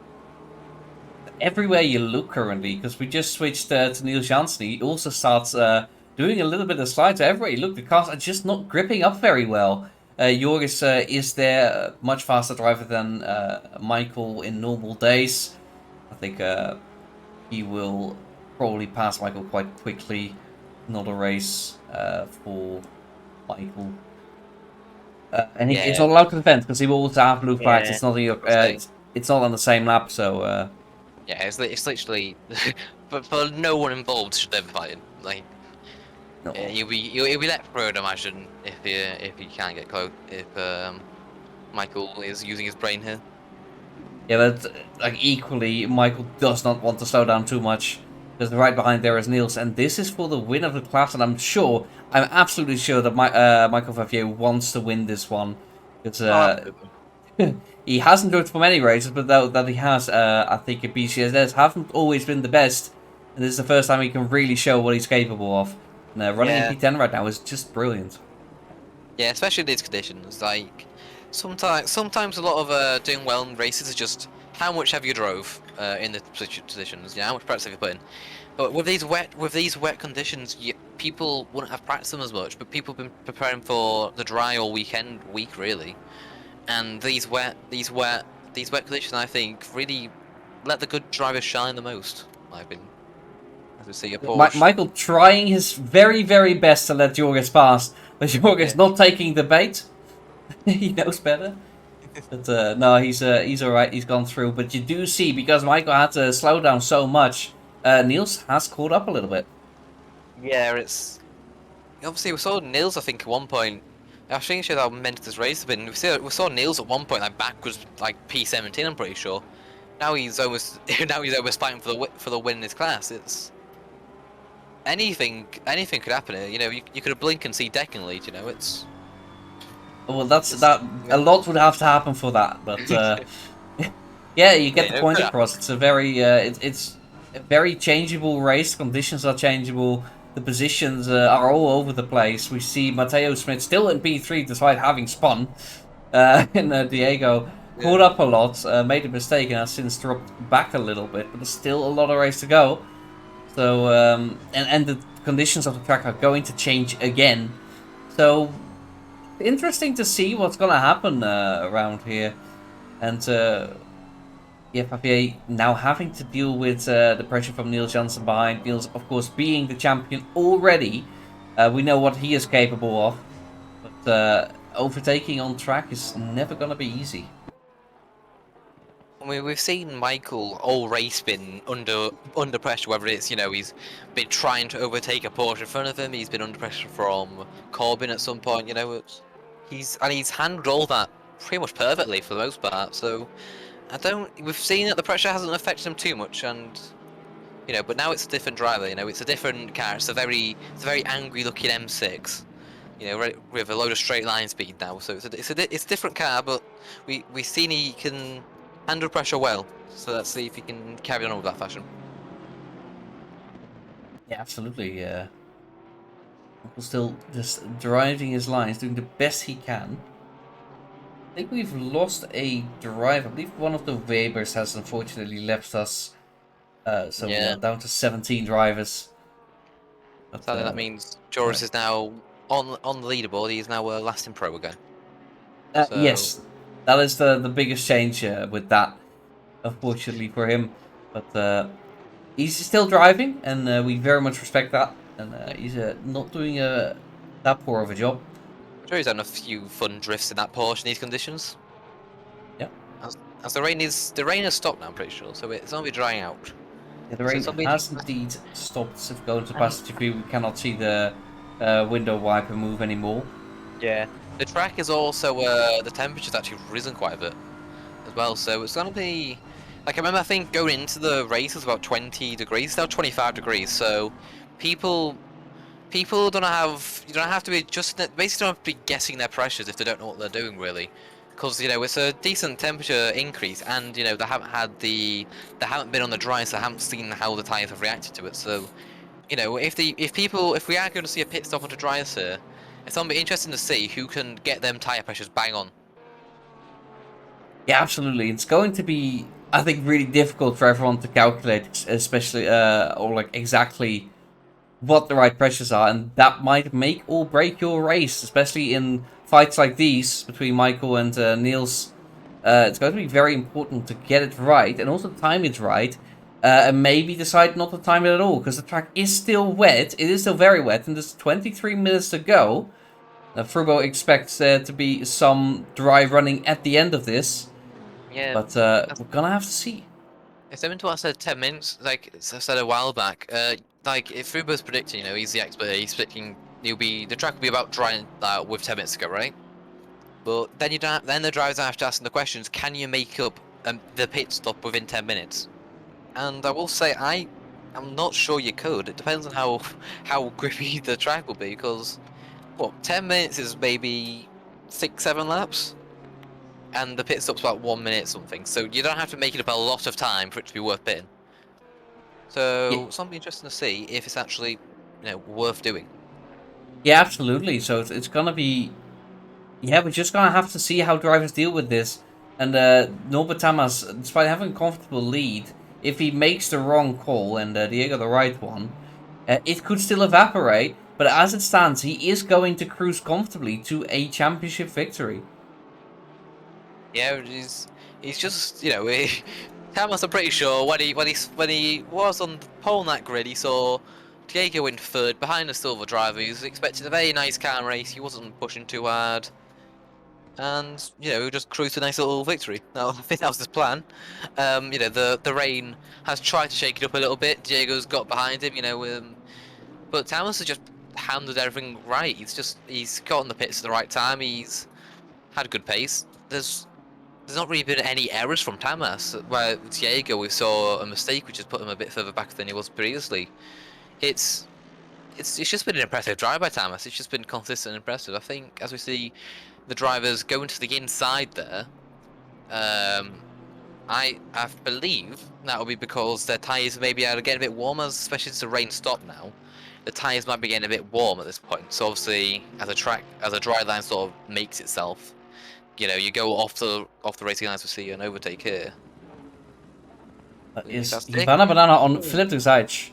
This time doesn't hit the car on the outside, as there's a little bit of contact. Philip, a bit of track there, but he was kind of pushed that. He's powered past. He's got the inside line now.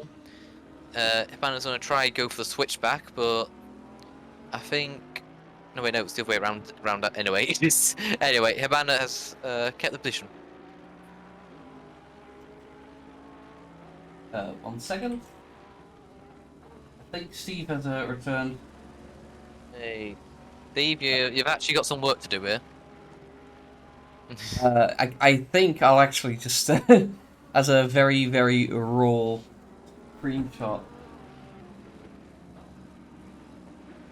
Maybe. We'll see. We'll see what I can do for him in a moment. Ooh, as we do see somebody off the road there, I think just also letting people by, having a small mistake there. Steve has returned, and I will give him a little bit of work. As Philip decides has been given a drive-through penalty. Oh. That's probably track limits.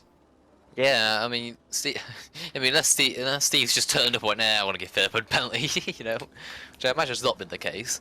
Yeah, it's hard to keep the car on track. We've seen a load of people make mistakes, and the thing is, if you keep on making mistakes like that, and also getting warnings, then you would honestly drive-throughs. Training minutes ago, he's probably fumed with himself. But yeah, I don't think that will be the last drive-through we see this race, as we see the track's actually damp now, and damp's normally around about The damp's normally a weird crossover period. It's like you want to realistically be on the wets, but you're looking at that track condition map, waiting for it to go greasy, so you can stick on some slicks and hope for the best. So I think we might see a bit more driving than we were first expecting, but I'm not too sure. Yeah, absolutely. All right. I've done the little bit of work I needed to do for Steve, so he can go get on with his job. Speaking of getting on with his job, Charlie Kent has done just that and overtaken Matteo Spitzen since I was last looking. Did Schmid make a mistake, or was that just on pace? Let me have a quick look at the lap times. Well, it won't show up quite yet. Charlie was marginally faster earlier, but I didn't notice him getting quite close. I think the next lap times will reveal sort of what happens. Yeah, Matteo, I think, made a mistake. 2:09 from him against 2:07 from Charlie, and the track is starting to dry up. It's currently damp. Yeah, like I said, it's a crossover period. You're looking at that track glitch map. Greasy's where you go, okay, slick can probably function, and then obviously once it's see green, you want to be on 6 at that point. But yeah, now it's kind of awkward because now it's like you can't go on wets right now because you're gonna have an awful time. You don't want to be slow. Your tires gonna have no temperature. It's gonna be pain, all right?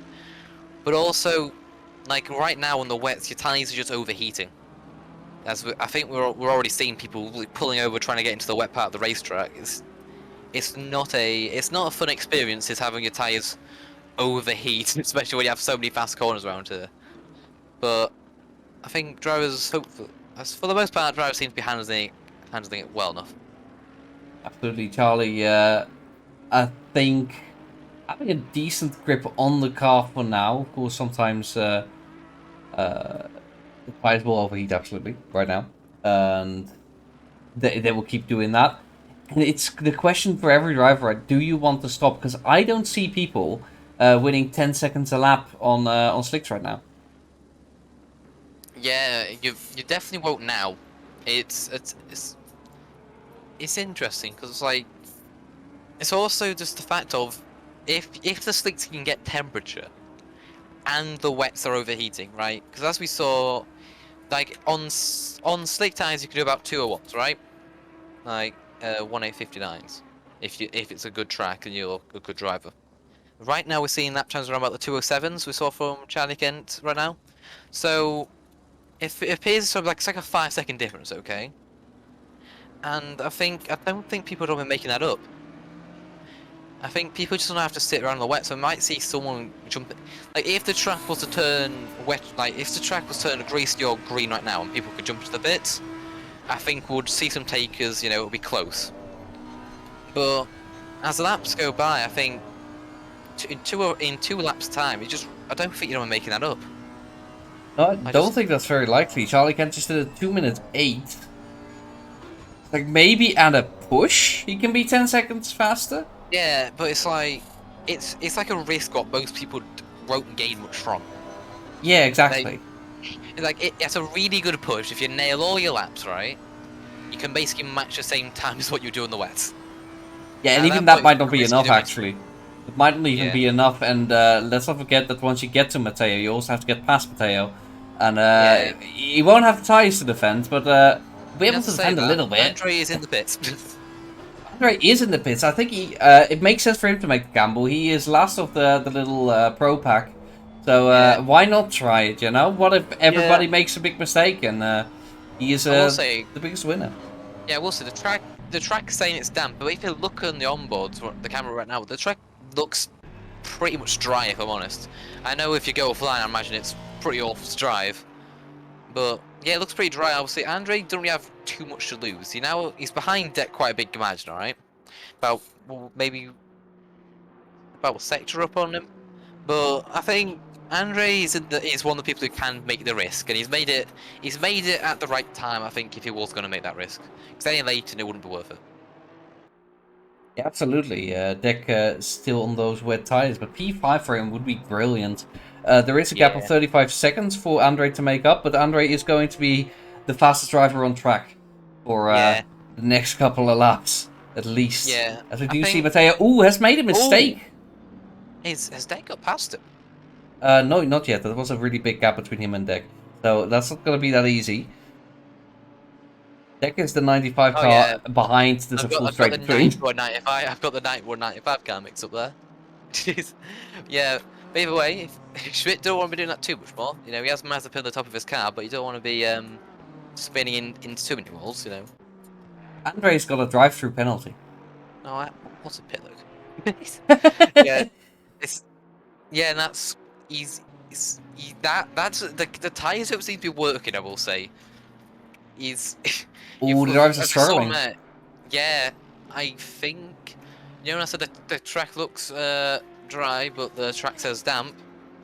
I get the feeling it looks drier than the actual and than the actual grip available.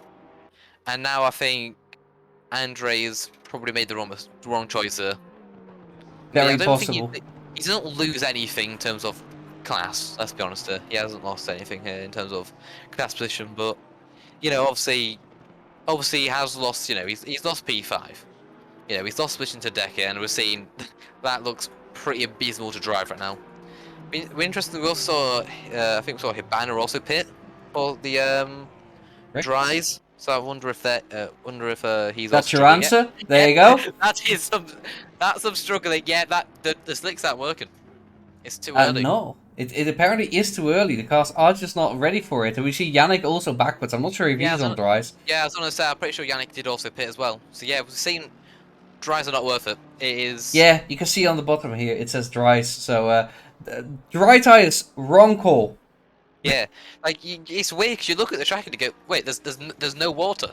You know, you're not seeing any spray really, but the track still has a little bit of surface of just wet on it, pretty much. It's just sliding on. There's still no grip on it.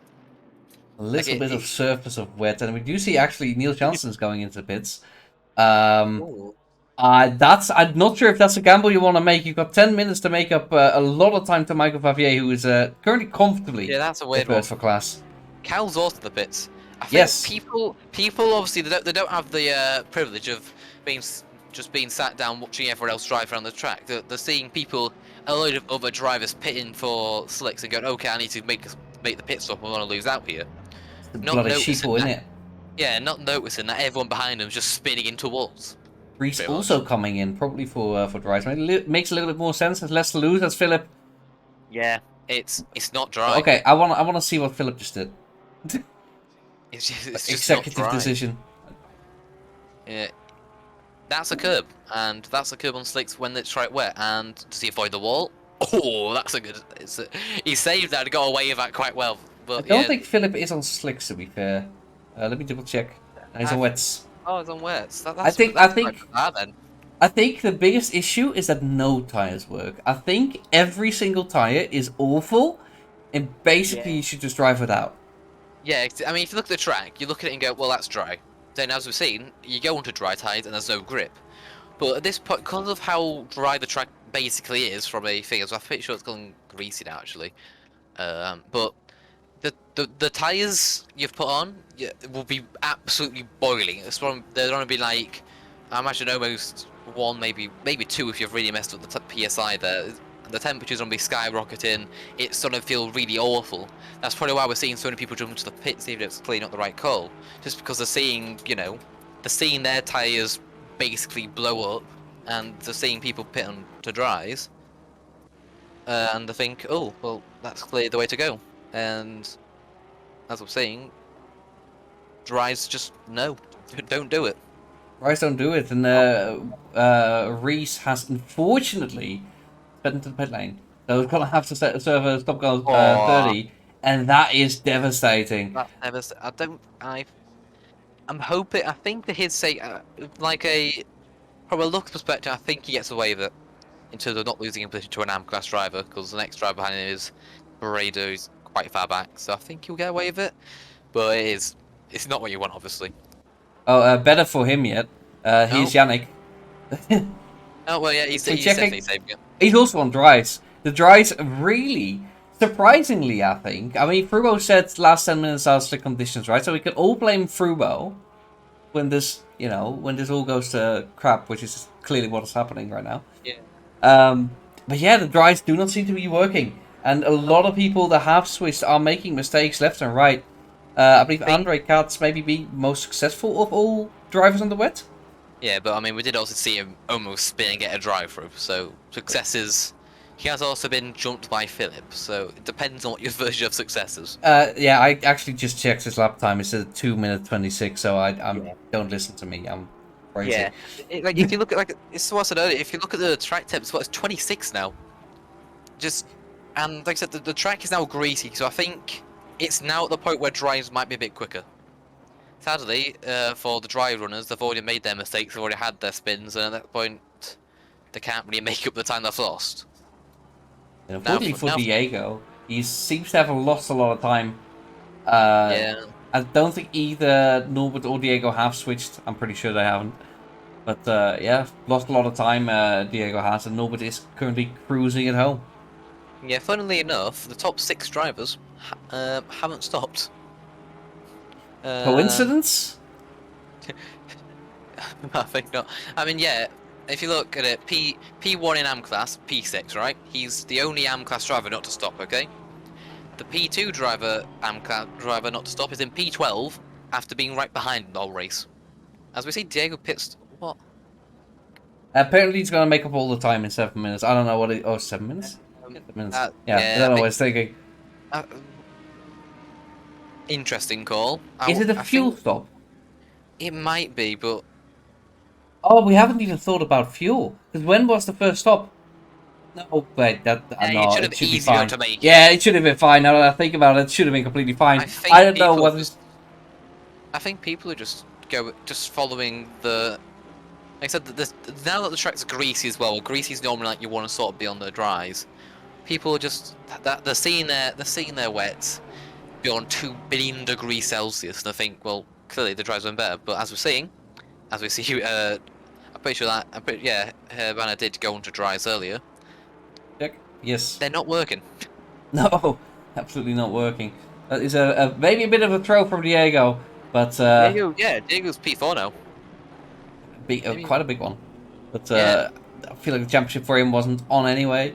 Usually yeah, these two cars nicely side by side, David and Hibana. yeah, Hibana having a rough day in the office. yeah. I mean, it was going okay for I think a certain time. I think he had a little bit of a mistake going through the F1 T1, and then he's pitted for the dries one, been one of the first adapters, and it's just not worked out for him. Yeah, and Lucy Reese, I think currently serving a. What's the stop go? Yeah, stop go. I have to look at the stream. It doesn't say it on my race control app. Yeah, I have to Dex use also my no eyes. Diego. That's that's sort of legal as an overtake. Right. Yeah, Sort of well, overtake. I'm quickly going to have a look. Deck is actually currently second in class. Sorry. Should get my eye on that, but I think Ibana is off. And, yeah, there he is. David is still behind. And Deck is actually second in class, having done an amazing job today. No mistakes. Fourth overall, which I'm sure he will be bragging about if he finishes there. Yeah, I don't want to mention it because I was worried I'd jinx somebody who'd been into a wall as soon as I say it. I think at this point we're safe enough to say he's just been consistent. He's everyone, all the chaos happened around him. You know, we saw some drivers going out, staying out a bit too early. We saw Hibana and that, Carl and that, all have mistakes, then going to dries, and Dex just sort of just done his own thing, ignored the chaos, and just got on with it, and it's clearly worked out for him. Are you seeing this? Reese. Reese, why? So we're going to have to call up his girlfriend. I'm just gonna have to order a maid outfit for him. I think. I feel like that's the only reasonable way we can go about this. Yeah, we don't deserve to be rewarded for it. Yeah. Okay. No comments there. Andre Katz is catching up to Michael Vavier. Not the same class. Andre will be on different tires. He's on dries right now, which are starting to work. He's done a 2-3. So the track is fast. I will say, I do want Michael to beat Andre. I've had an Enduro series, obviously, with both of them were my teammates, and I think it would just be funny if Michael beats him. I don't think it's possible at this point. But you know, if Andre goes around the outside here and just spins out inconveniently, that would make his life a bit easier. Hit the wall with a large amount of G-forces, but unfortunately, Michael just decides to drive it home. That's what it should do. No, Mikey, no, it's so not right. No, and Andre made the call, and he hasn't really missed out much. I do think in hindsight, he could have stayed out and he would have been able to jump Diego. Very possible. If he stayed out, but you know, hindsight. You know, we wish hindsight's 2021 or whatever people say. You know, it's not like that. And he made the play, and it hasn't worked out for him. But he hasn't lost anything really either, so I don't think he'll be too upset by it. Absolutely, and Hibana has actually caught up to Sammy Cal in the last few laps. Has Hibana? Yeah, they both switched tires, I believe. So this is just a race on dry tires. They are doing very good laps now. 2 minutes and 1 second from Hibana Banana last lap. For wet runners, we got Michael Favier doing a 2-minute 9. So there is a big improvement in lap times for now from the dry runners. But if you do some maths on those, and that's contact. Wow, that's beautifully synchronized. I don't know how they managed it, That That was was impressive. such a beautifully synchronized crash. That did look really nice. Sadly, I think that's the second, nearly almost third time Hibana's done that. I'm not sure who to blame there. I think the thing with that corner, when you go on the inside, is there's kind of two lines people take. Like, some people kind of want to go for a late apex there, which I find a bit weird, but, you know, I think it is actually a line you're meant to take. And some people like to take an early apex. So it's kind of awkward, because you kind of want to give room in the apex on both sides. So, and I think Hibana's just... Yeah, the students gonna have a look at that one. I'm not sure it Yeah. is. I It's think not my Ibana job to being do it. on the inside and not significantly alongside will Yeah, I always think be that. a problem. I think that. But Yeah. yeah, we got Diego My job. doing an overtake on deck. Deck just signed play safe. Second place Yeah. in class and fifth Got wet overall tires is anyway. plenty Can't good. complain. Yes, he's on the wrong tires. But Reese Corbin has been absolutely punished. He's finally managed to slow down before the pit lane. And yeah, can finish You his. realise that you can't actually press the brake pedal. Yeah, but he is very close behind Yannick, so there's still a chance. Oh yeah, he actually. Conveniently for us, him getting 2 stop penalties made us actually have an interesting racer. So Yeah, thanks for that. I absolutely think interesting one other finish thing there. is how far ahead is Schmid to Diego? I think Schmid should be able to take it. It's 18 seconds, mate. Yeah, he should have it. Yeah, I mean I can't see it. Like I said, there's 3 picks on my screen. Well, it says 1 lap, which doesn't Yeah, help. But I on think race control it says a big gap, 16 seconds. is this our last lap? Oh, the one you want more. It might be. Currently got Norbert Tamas on start finish straight for Yeah, F1. I that's the think this last will be lap. the last lap. Yeah. Yeah, So of course, Norbert Tamas has been excellent, driving excellently all season. And today again, just completely flawless. We've thrown rain at him. We've thrown the dry conditions at him again. But he's maintained his composure and yeah. leading this race dominantly from start to finish. We've seen other people have issues. Diego's made a pit stop. Interesting one has now lost out. We saw we saw people in other classes like Janssen pit. Same with Andre pit, and have awful mistakes. All that could have happened to Tamas. We right now we could be saying Diego's champion and Tamas is currently in Tears in P17, but he's not fallen for any of that. He's just kept on driving, done his own thing, ignored everyone else's mistakes, and he's taken the win, and with that, the championship. Yes, congrats to Norbert Tamas. Won Congratulations. the third race of of his season. He's won in I believe it's Monza. He won in Imola. Both races in Italy, coincidentally, and now he takes home the championship in Silverstone. Well done to Norbert, and congratulations. As we do see that Great Reed drive. Corbin and Yannick are still fighting, but also Ivana Banana and Sami Cal. These are actually around the final corner, so we'll see here Ivana Banana take that position fairly this time, but the stewards might have a look into that a little bit later. And oh, we see Yannick Breda has made a mistake, or was there contact? Was there contact? Is there drama at the end of this thing? Let's have a look there then. Look how close to our feet that was contact. Let's have a look.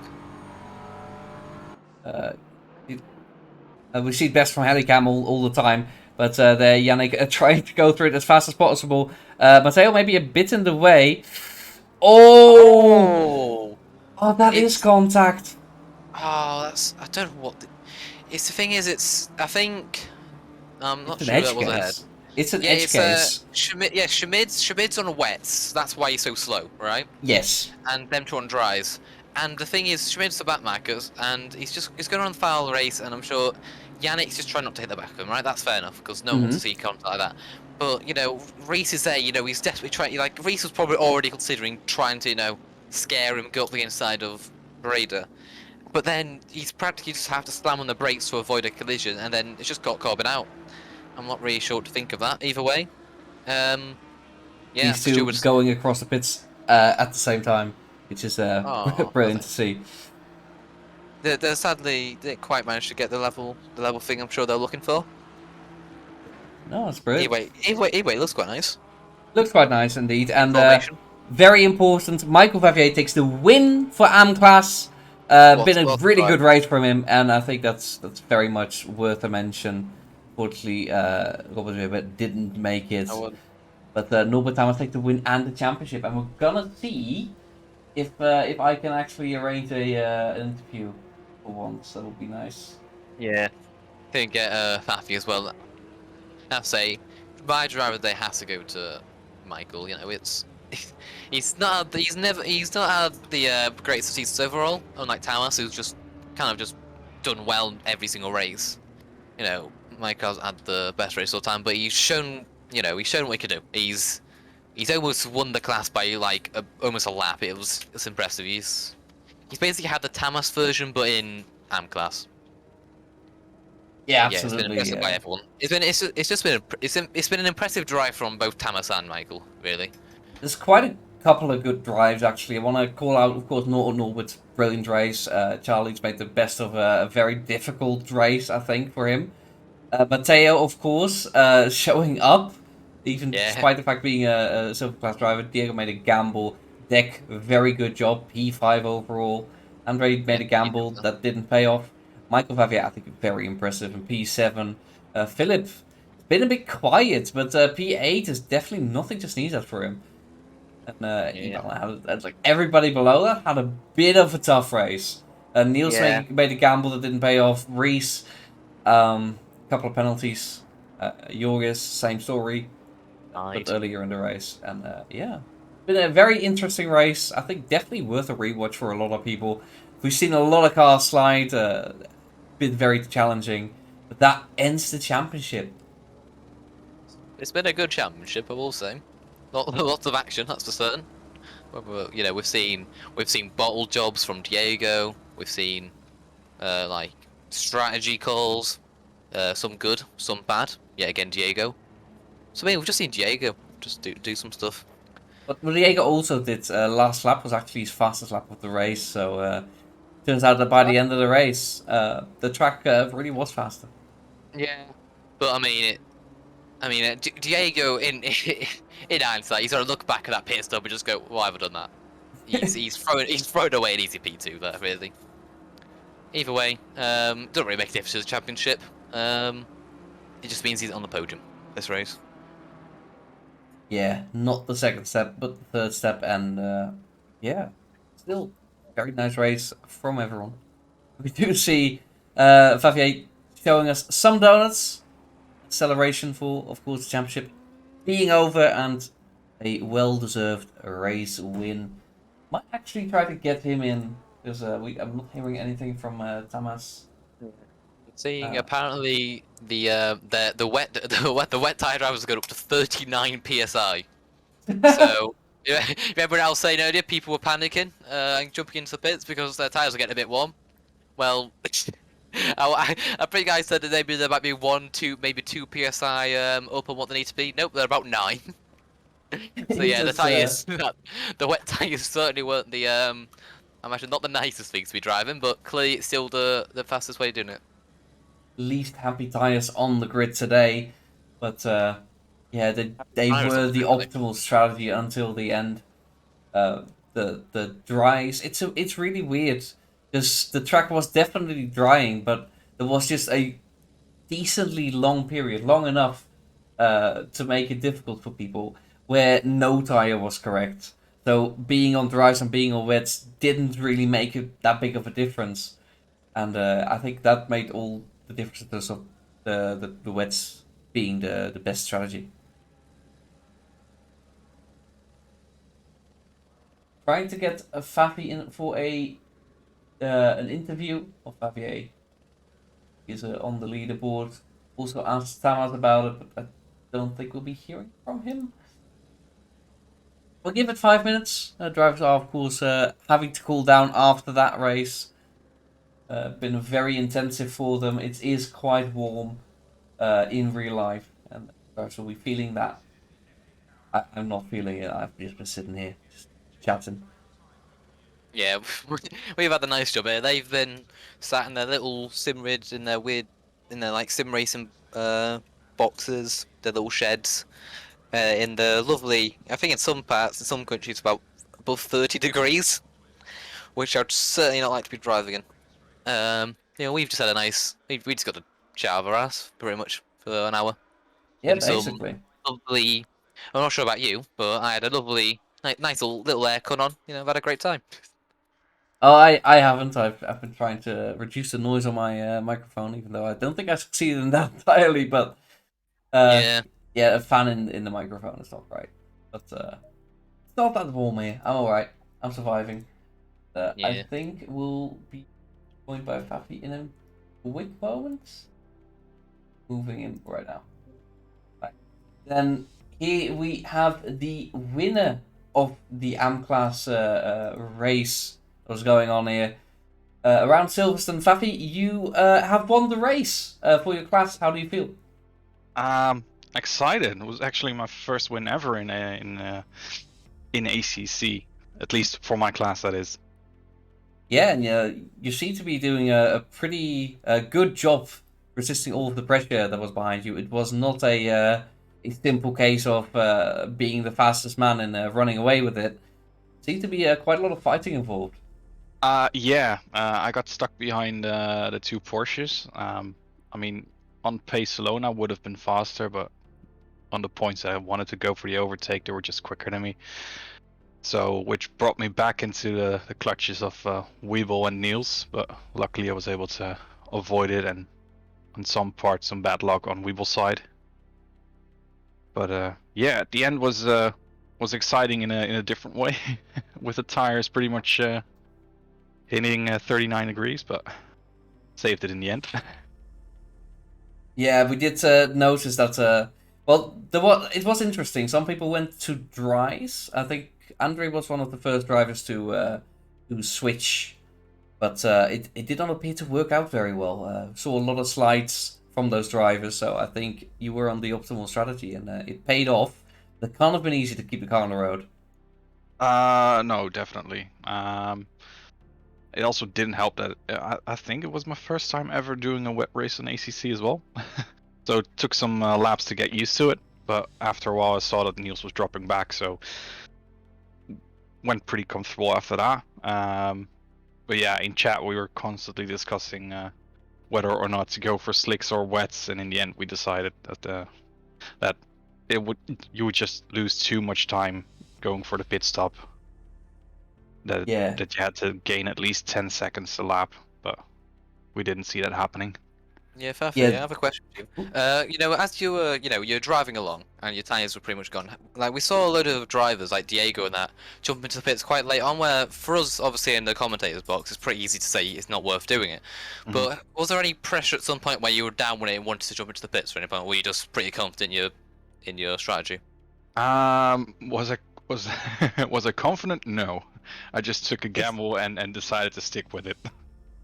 Yeah, and it clearly worked out. So congratulations. Thank you. It's been very excellent to see you perform so well today. I think we're all quite happy to see that you haven't been joining too many races. We did point out that the races that you did join haven't always been successes, but today you've shown what you're capable of, and a great win to show for it. Thank you very much. I think we've not heard anything about Tamas, who has won the championship, so I think we'll leave it there. Still Nico Rosberg, won the championship and headed out. He's not to hear about him again. He's gone away. But yeah, that means that the championship is completely wrapped up. We'll upload this to YouTube and it will be behind us. And well, we do have, of course, things happening in the future. We are planning, or I am planning, a Formula One championship in the game AMS Automobilista 2. That will also be streamed on this channel. When that is ready, the first race should be on the 3rd of July, so set your calendars for that. Same starting time as this race today. In terms of practice, so it will be an hour earlier than when we started, for half an hour. And we are probably, I think, most likely going to broadcast another interesting concept, which we call the Hybrid Championship, where drivers have 6 races. 2 of them will be endurance, where the teams actually team up and sit in the same car. And the other 4 races will be sprint races, fairly short, where each driver will have their own car. try to be the fastest in those. So there's a lot to look forward here on the channel. So if you haven't followed yet, please do so. If you are interested to watch more of what we do. And I thank you for watching. Wish you a good night.